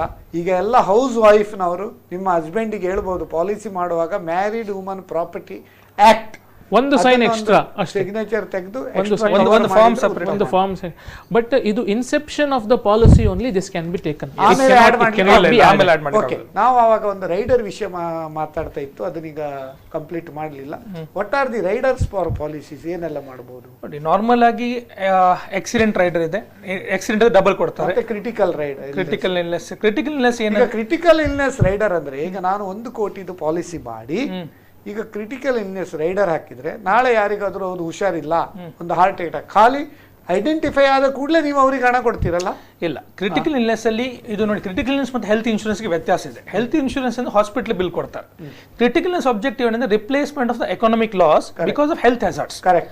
So paralysis, blindness, open heart attack, ಅದ್ರಲ್ಲಿ ಕೆಲವು ಕೆಟಗರೀಸ್ ಇದೆ, ಕ್ಯಾನ್ಸರ್, ಇಂಥದ್ರಲ್ಲಿ ಬಂದಾಗ ಆ ವ್ಯಕ್ತಿಗೆ ದುಡಿಲಿಕ್ಕೆ ಆಗಲ್ಲ. ಸೊ ಆ ವ್ಯಕ್ತಿಗೆ ದುಡಿಲಿಕ್ಕೆ ಆಗದಾಗ ಅವನೀಗ ಕೆಲವರು ಇದ್ದಾರೆ, ಈಗ 15 years 10 years ಪ್ಯಾರಾಲಿಸಿಸ್ ಇದ್ದವರು ಇದ್ದಾರೆ. ಸೊ ಡೆತ್ ಆಗ್ಲಿಲ್ಲ, ಸೊ ಡೆತ್ ಆದ್ರೆ ಬೇರೆ ಕೊಡ್ತಾರೆ. ಈ ಕ್ರಿಟಿಕಲ್ನೆಸ್ ರೈಡರ್ ಆಡ್ ಮಾಡಿದ್ರೆ ಈ 36 ಡಿಸೀಸ್ ಇದೆ, ಈ ತರ ಲಾಸ್ ಆಫ್ ಸ್ಪೀಚ್ ಇದೆ, ಬ್ಲೈಂಡ್ನೆಸ್ ಇದೆ, ಕೋಮಾ ಇದೆ, ರೆನಲ್ ಫೇಲಿಯರ್ ಇದೆ. Critical illness rider can be added up to next premium renewal ವರೆಗೆ 1 year period. Anniversary date of the policy critical illness can be added. ಅದು add ಮಾಡಬಹುದು. But married woman property first ಗೆ ಅದು inception old ಪಾಲಿಸಿಗೆ add ಮಾಡ್ಲಿಕ್ಕೆ ಆಗುದಿಲ್ಲ. So ಈ rider basically is a replacement of health hazards during the term. ಯಾಕಂದ್ರೆ ಇತ್ತೀಚೆಗೆ ಯಾರಾದರೂ ಪಾಲಿಸಿ ತಗೊಂಡವರಿದ್ರೆ ದಯವಿಟ್ಟು ನೋಡಿ, 1 ವರ್ಷದ ಒಳಗಾದ್ರೆ ನೀವು ಈ ಕ್ರಿಟಿಕಲ್ ಇಲ್ನೆಸ್ ರೈಡರ್ ಅಥವಾ ಆಕ್ಸಿಡೆಂಟ್ ರೈಡರ್, ಬೇರೆ ಯಾವ್ದಾದ್ರು rider, permanent death and disability rider, accident ಆಗಿ ರೈಡರ್, 2 ಕೈ 2 ಕಾಲು ಸಣ್ಣ ಪ್ರೀಮಿಯಂ ಹಾಕಿದ್ರೆ ನಿಮ್ಮ ಈ ಒಂದು ಎಲ್ಲ ರೈಡರ್ ಕವರ್ ಆಗ್ತದೆ ಅಂತ ಹೇಳಲಿಕ್ಕೆ ಬಹಳ ಒಂದು ಇದು ಉತ್ತಮ ಒಂದು ಒಳ್ಳೆ ರೀತಿ. ಲೈಫ್ ಕವರ್ ಮಾತ್ರ ಅಲ್ಲ, ಹೆಲ್ತ್ ಹಜಾರ್ಡ್ಸ್ ಗೆ ಕ್ರಿಟಿಕಲ್ ಇಲ್ನೆಸ್, ಆಕ್ಸಿಡೆಂಟ್ ಆಗಿ ಡಿಸೇಬಿಲಿಟಿ ಆದ್ರೆ ಖರ್ಚಿದು ಬಿಲ್ ಏನಿಲ್ಲ. ಇಂತ ಒಂದು ಕ್ರಿಟಿಕಲ್ ಇಲ್ನೆಸ್ ಕವರ್ ಬಿಲ್ 50,000 ಆಗಿದೆ, ಕ್ರಿಟಿಕಲ್ ಇಲ್ನೆಸ್ ಕವರ್ 40 ಲಕ್ಷ ಇದೆ, ಆಕ್ಸಿಡೆಂಟ್ ಆಗಿ ಡಿಸೇಬಿಲಿಟಿ ಆದ್ರೆ ಅವರಿಗೆ 40 lakhs ಸಿಗ್ತದೆ. ಓ, ಬಹಳ ಉತ್ತಮ. ಈಗ ಕ್ರಿಟಿಕಲ್ ಪಾಲಿಸಿ ಇದ್ದವನಿಗೆ ಈ ಕ್ರಿಟಿಕಲ್ ಇಲ್ನೆಸ್ ರೈಡರ್ ಆದ್ರೆ ಎಷ್ಟು ಎಕ್ಸ್ಟ್ರಾ ಪ್ರೀಮಿಯಂ ಬರ್ತದೆ? ಕ್ರಿಟಿಕಲ್ ಇಲ್ನೆಸ್ ಒಂದು 2,500 ತನಕ ಬರ್ತದೆ ಅಷ್ಟೇ. ಒಂದು 1 lakhಗೆ 2 lakhಗೆ ಅರೌಂಡ್ 2,500 ಬರ್ತದೆ. Accident rider cheap, per lakh 100 rupees. ಈಗ ನಮ್ಮಲ್ಲಿಗೆ ಆಕ್ಸಿಡೆಂಟ್ ಅಲ್ಲಿ ADD ಪ್ಲಸ್ ರೈಡರ್ ಅಂತ ಈಗ critical illness rider, accident rider ಮತ್ತೆ ಆ ಡಿಸೇಬಿಲಿಟಿ ರೈಡರ್ 3 ಕೂಡ ಹಾಕ್ಬೋದು. ವೇವರ್ ಆಫ್ ಪ್ರೀಮಿಯಂ ಉಂಟು, ಟರ್ಮ್ ರೈಡರ್ ಇದೆ, ಈ ತರ 9 ಲೈಫ್ ಗಾರ್ಡಿಯನ್ ಬೆನಿಫಿಟ್ ರೈಡರ್ ಅಂತ ಇದೆ. ಅಂತ ಹೇಳಿದ್ರೆ ತಂದೆ ಪ್ರೀಮಿಯಂ ಕಟ್ಟುವಾಗ ಮಕ್ಕಳ ಹೆಸರಲ್ಲಿ. ಬಹಳ ಒಂದು ಉತ್ತಮ ವಿಷಯ. ಹೆಚ್ಚಿನ ಜನರಿಗೆ ಅದರ ಬಗ್ಗೆ ನಾಲೆಜ್ ಇಲ್ಲ, ಹೆಚ್ಚಿನ ಅಡ್ವೈಸರ್ ಏಜೆಂಟ್ ಕೂಡ ಇದರ ಬಗ್ಗೆ ಹೇಳುವುದಿಲ್ಲ, ಪ್ರೀಮಿಯಂ ಜಾಸ್ತಿ ಬರ್ತದಂತ ಅವಾಯ್ಡ್ ಮಾಡ್ತಾ ಇದ್ದಾರೆ. ಈ ಟ್ಯಾಕ್ಸ್ ವಿಷಯ, GST ವಿಷಯ ಮಾತ್ರ ಕೇಳಿದ್ರು ನಮ್ಮ ಬಸ್ತಿ ಗಣೇಶನವರು. ದಯವಿಟ್ಟು ಇದನ್ನು ಕೂಡ ನೀವು ನಿಮ್ಮ ಆಲ್ರೆಡಿ ಕ್ಲೈಂಟಿಗೆ ಕವರ್ ಮಾಡಿದ್ದಿದ್ರೆ ಇದನ್ನು ಕೂಡ ಒಂದು ಆ್ಯಡ್ ಮಾಡಿ ಅಂತ ಒಂದು ರಿಕ್ವೆಸ್ಟ್ ಮಾಡ್ತೇನೆ. ಈಗ ಇನ್ಕಮ್ ಟ್ಯಾಕ್ಸ್ ವಿಷಯಕ್ಕೆ ಬರೋ. ಓಕೆ, ಒಂದು ವೀಕ್ಷಕರ ಕರೆ ಉಂಟು, ಅಟೆಂಡ್ ಆಗುವ. ಹಲೋ ಸರ್, ನಾನು ಮ್ಯಾಕ್ಸಿಮ್ ಡಿಸಿಲ್ವಾ. ಮ್ಯಾಕ್ಸಿಮ್ ಡಿಸಿಲ್ವಾ, ಹೇಳಿ. ಎಲ್ಲಿಂದ ಮಾತಾಡೋದು? ಮ್ಯಾಂಗ್ಳೂರು. ಮ್ಯಾಂಗ್ಳೂರು. ಹೇಳಿ ಮ್ಯಾಕ್ಸಿಮ್ ಡಿಸಿಲ್ವಾ ಅವರೇ. ನಂದು ಈಗ ಹೆಲ್ತ್ ಪಾಲಿಸಿ ಇದೆ. ಈಗ ನಾನು ಬೈ ಚಾನ್ಸ್ ಹಾಸ್ಪಿಟಲ್ ಬೇರೆ ಕೇಸಿಗೆ ಅಡ್ಮಿಟ್ ಆಗುವಾಗ ನಂದು ಕೊರೋನಾ ಚೆಕಪ್ ಆಗಿ ಪಾಸಿಟಿವ್ ಬಂದ್ರೆ ಅದರಲ್ಲಿ ನನಗೆ ಹೆಲ್ತ್ ಕವರ್ ಆಗ್ತದೆ, ಹೆಲ್ತ್ ಮೆಡಿಕ್ಲೇಮ್ ಕವರ್ ಆಗ್ತದೆ. ಮೆಡಿಕ್ಲೇಮ್ ಎಷ್ಟು ವರ್ಷ ಆಯ್ತು ನೀವು ಮಾಡಿ? ನಾನು ಒಂದು 12-15 ವರ್ಷ ಆಯ್ತು. ಆಗ್ಲೇಬೇಕು, ಎಲ್ಲ ರಿಸ್ಕ್ ಕವರ್ ಆಗ್ತದೆ ಮೆಡಿಕ್ಲೇಮ್ ಅಲ್ಲಿ. ಕೊರೋನಾ ಸಹ ಕವರ್ ಆಗ್ತದೆ. ಕೊರೋನಾ ಕೂಡ ಹಾಗಂತೇಳಿ ಒಟ್ಟರಾಶಿ ತಿರುಗಲಿಕ್ಕೆಲ್ಲ ಹೋಗ್ಬೇಡಿ. ಹೊರಗೆ ಎಷ್ಟು ಏಜ್ ನಿಮ್ದು? ನಂದು 62 ಸರ್. ನೀವು ಜಾಸ್ತಿ ತಿರುಗಲೇಬೇಡಿ, ಮನೆಯೊಳಗೆ ಎಲ್ಲ. ನಾನು ಮನೆಯಲ್ಲೇ ಇದ್ದೇನೆ. ಆಯ್ತು, ಆದ್ರೆ ಈ ನಾಲೆಜ್ಗೋಸ್ಕರ ನಾನು ಕವರ್ ಆಗ್ತದೆ. ಹೌದು, IRD ಅದು ಸರ್ಕ್ಯುಲರ್ ಬಂದಿದೆ, ಕವರ್ ಮಾಡಲೇಬೇಕು. ಸರ್ಕ್ಯುಲರ್ ಬಂದಿದೆ IRD ಪ್ರಕಾರ ನಿಮಗೆ ಕವರ್ ಆಗಿ. ನೀವು ಎಷ್ಟು ಕವರೇಜ್ ಮಾಡಿದಿರಿ? ನಂದು 5 lakhs ನಲ್ಲಿ. 5 lakhs, 5 ಲಕ್ಷದವರೆಗೆ ನೀವು ಯಾವ ಇದಿದ್ರು ಕವರ್ ಆದ್ರಿಂದ ನಿಮ್ಗೆ ಕವರ್ ಆಗ್ತದೆ. ಏನ್ ಟೆನ್ಷನ್ ತಗೊಳ್ಬೇಡಿ. ಹಾಗಂತೇಳಿ ಒಟ್ಟು ತಿರುಗ್ಲಿಕ್ಕೆ ಒಂದು ಹೊರಗೆ ಹೋಗ್ಬೇಡಿ, ಆಯ್ತಾ? ಇಲ್ಲ, ನಾನು ಹೋಗುದಿಲ್ಲ, ಆದ್ರೆ ಒಂದು ನನ್ನ ನಾಲೆಜ್ಗಾಗಿ ಕೇಳೋದು. ಕೊರೋನಾ ಕವರೇಜ್ ಆಗ್ತದೆ. ಉತ್ತಮ ಪ್ರಶ್ನೆ ಕೇಳಿದ್ರೆ. ಈಗಿನ ಕೊರೋನಾ ಟೈಮಲ್ಲಿ ಜನರಿಗೆ ಕೂಡ ಒಂದು ಜ್ಞಾನ ಬಂದಿದೆ. ಒಳ್ಳೆಯದು, ಉತ್ತಮ ಪ್ರಶ್ನೆ ಕೇಳಿದಕ್ಕೆ ಧನ್ಯವಾದ ಮ್ಯಾಕ್ಸಿಮ್ ಡಿಸೋಜ್ ಅವರೇ. ಸೊ ಈಗ ನಾವು ಎಲ್ಲ ಕವರೇಜ್ ಮಾಡಿದ್ದೇವೆ. ಈಗ ಕವರೇಜ್ ಕೇವಲ ಒಂದು 3-4 ನಿಮಿಷ ಇರೋದು. ಕೊನೆಯದಾಗಿ ನಾವು ಯಾವುದು ಇನ್ಶೂರೆನ್ಸ್ ಬಗ್ಗೆ ಯಾವುದು ಇನ್ನೂ ಜ್ಞಾನ ಬೇಕು, ಯಾವುದೆಲ್ಲ ಇನ್ನೂ ನಾವು ಬಿಟ್ಟಿದ್ದೇವೆ ಅದರ ಬಗ್ಗೆ ರೆಸಿಡ್ಯೂವಲ್ ಅದರ ಬಗ್ಗೆ ಹೇಳ್ಬೋದಾ? ನಾನು ಹೇಳ್ಬೇಕಾ? ಸೊ ಈಗ ನೀವು ಆಗೊಂದು ಗ್ಯಾರಂಟಿ ಬಗ್ಗೆ ಹೇಳಿದ್ರಿ. ಸೊ ಇನ್ಶೂರೆನ್ಸ್ ಕಂಪನಿ ಯಾವ ಗ್ಯಾರಂಟಿ ಅಂತ. ಸೊ ದಾಮೋದರ್ ಅವರು ಆಲ್ರೆಡಿ ಹೇಳಿದ್ರು, ಗೌರ್ಮೆಂಟ್ ಗ್ಯಾರಂಟಿ ಅದೆಲ್ಲ ಹೇಳಿದ್ದಾರೆ, ಲಾಸ್ಟ್ ಟೈಮ್ ಕೂಡ ನಾನು ಹೇಳಿದ್ದೇನೆ. ಸೊ ಬೇಸಿಕಲಿ ಒಂದೇ ಪಾಯಿಂಟ್, ಬ್ಯಾಂಕ್ಗಳು NPA ಆಗೋದು ಕೇಳಿದ್ದೀರಾ? ಇತ್ತೀಚೆಗೆ ಎಸ್ ಬ್ಯಾಂಕ್ ಇದು ಸ್ಟೋರಿ ಆಯಿತು. ಸೊ ಅವರು ರಿಕವರ್ ಆಗಿದೆ, RBI ಬ್ಯಾಂಕ್ ರೆಗ್ಯುಲೇಟ್ ಆಗಿದೆ, RBI ರೆಗ್ಯುಲೇಟ್ ಅಂತ ಇದಾಯ್ತು. ಸೊ ಬ್ಯಾಂಕ್ NPA ಆಗೋದು ಕೇಳಿದ್ದೀರಾ? ಲೈಫ್ ಇನ್ಶೂರೆನ್ಸ್ NPA ಆಗೋದು ಕೇಳಿದ್ದೀರಾ? ಇಲ್ಲ. ಯಾಕೆಂದ್ರೆ ಇನ್ಶೂರೆನ್ಸ್ ಕಂಪನಿ ಲೋನ್ ಕೊಡೋದು ಇಲ್ಲ, ಲೋನ್ ತಗೊಳ್ಳೋದಿಲ್ಲ. We are zero debt company. ಅದು ಹಾಗಾದ್ರೆ ಎಲ್ಲಿ ಇನ್ವೆಸ್ಟ್ ಮಾಡ್ತಾರೆ ಅವರು? ನಾವು ಪ್ಯೂರ್ಲಿ ನಮ್ದು ಯೂನಿಟ್ ಲಿಂಕ್ ಪ್ಲಾನ್ ಅಲ್ಲಿ ನಿಫ್ಟಿ ಇದು ಬ್ಲೂ ಚಿಪ್ ಕಂಪನಿಗೆ ಇನ್ವೆಸ್ಟ್ ಮಾಡ್ತೇವೆ. ಗೌರ್ಮೆಂಟ್ ಹೇಳಿದ್ದು ಟ್ರೆಡಿಷನಲ್ ಪ್ಲಾನ್, ಮೇಜರ್ಲಿ ನಾವು ಟ್ರೆಡಿಷನಲ್ ಮಾರೋದು. ಅದು 100% ನಾವು ಗೌರ್ಮೆಂಟ್ ಸೆಕ್ಯೂರಿಟೀಸ್ಗೆ, ಇನ್ಫ್ರಾಸ್ಟ್ರಕ್ಚರ್ ಬಾಂಡ್ಸ್ಗೆ ಹಾಕೋದು. ಗೌರ್ಮೆಂಟ್ ಹೇಳಿದ ಫಂಡ್ಗೆ ಮಾತ್ರ ಇನ್ವೆಸ್ಟ್ ಮಾಡೋದು. Is purely invest in government. ನಾವು ಪ್ರಾಫಿಟ್ಸ್ ಮಾತ್ರ ಕೊಡೋದು ವಿನಃ ನಾವು ಬೇರೆ ಏನು ಇದು ನಮ್ದು ಲೋನ್ ತಗೊಳ್ಳೋ ವ್ಯವಹಾರ ಇಲ್ಲ, ಲೋನ್ ಕೊಡುವ ವ್ಯವಹಾರ ಇಲ್ಲ. So we are zero debt company. So this is one thing about security of government. If you don't trust insurance, it's only invest in government. You trust government, so that's the guarantee of this organization. Excellent. So we are not a registered company, we are a regulated company. So company ಗೆ ಏನಾದರೂ ಅಂದ್ರೆ ನೀವು ಹೇಳೋದು ಈಗ insurance ಕಂಪನಿಯಲ್ಲಿ ಯಾರು ಯಾವುದೇ ರೀತಿಯಲ್ಲಿ ಪಾಲಿಸಿ ತೆಗಿಲಿ ಇನ್ವೆಸ್ಟ್ಮೆಂಟ್ ಮಾಡಿದ್ರೆ ಸೇಫ್ಟಿ ವೈಸ್ ಅವರು ಹೆದರುವ ಅಗತ್ಯ ಇಲ್ಲ. ಈಗ ತುಂಬಾ ಒಂದು ಹೇಳ್ತಾರೆ ಅಂಬಾನಿ ಪ್ರಾಬ್ಲಮ್ ಆಯಿತು, ಇದು ಪ್ರಾಬ್ಲಮ್ ಆಯಿತು, ನಮ್ಮ ಕಂಪನಿಯಲ್ಲಿ ಜನರಲ್ಲಿ ಮಾತಾಡ್ತಾರೆ. ಸೊ ಅಂಬಾನಿಗೆ ಇಲ್ಲಿಂದ ಹಣ ತೆಗಿಲಿಕ್ಕೂ ಇಲ್ಲ, ಹಣ ಕೊಡ್ಲಿಕ್ಕೂ ಇಲ್ಲ. ಯಾಕಂದ್ರೆ ಈಗ ನಮಗೆ ಎಕ್ಸಾಮ್ ಕೊಡೋದು, ರಿಲಯನ್ಸ್ ಆಗಲಿ ನಿಪಾನ್ ಆಗಲಿ, ರಿಲಯನ್ಸ್ಗೂ ಹಣ ಹಾಕುದಿಲ್ಲ, ನಿಪಾನ್ಗೆ ಹಣ ಹಾಕುದಿಲ್ಲ.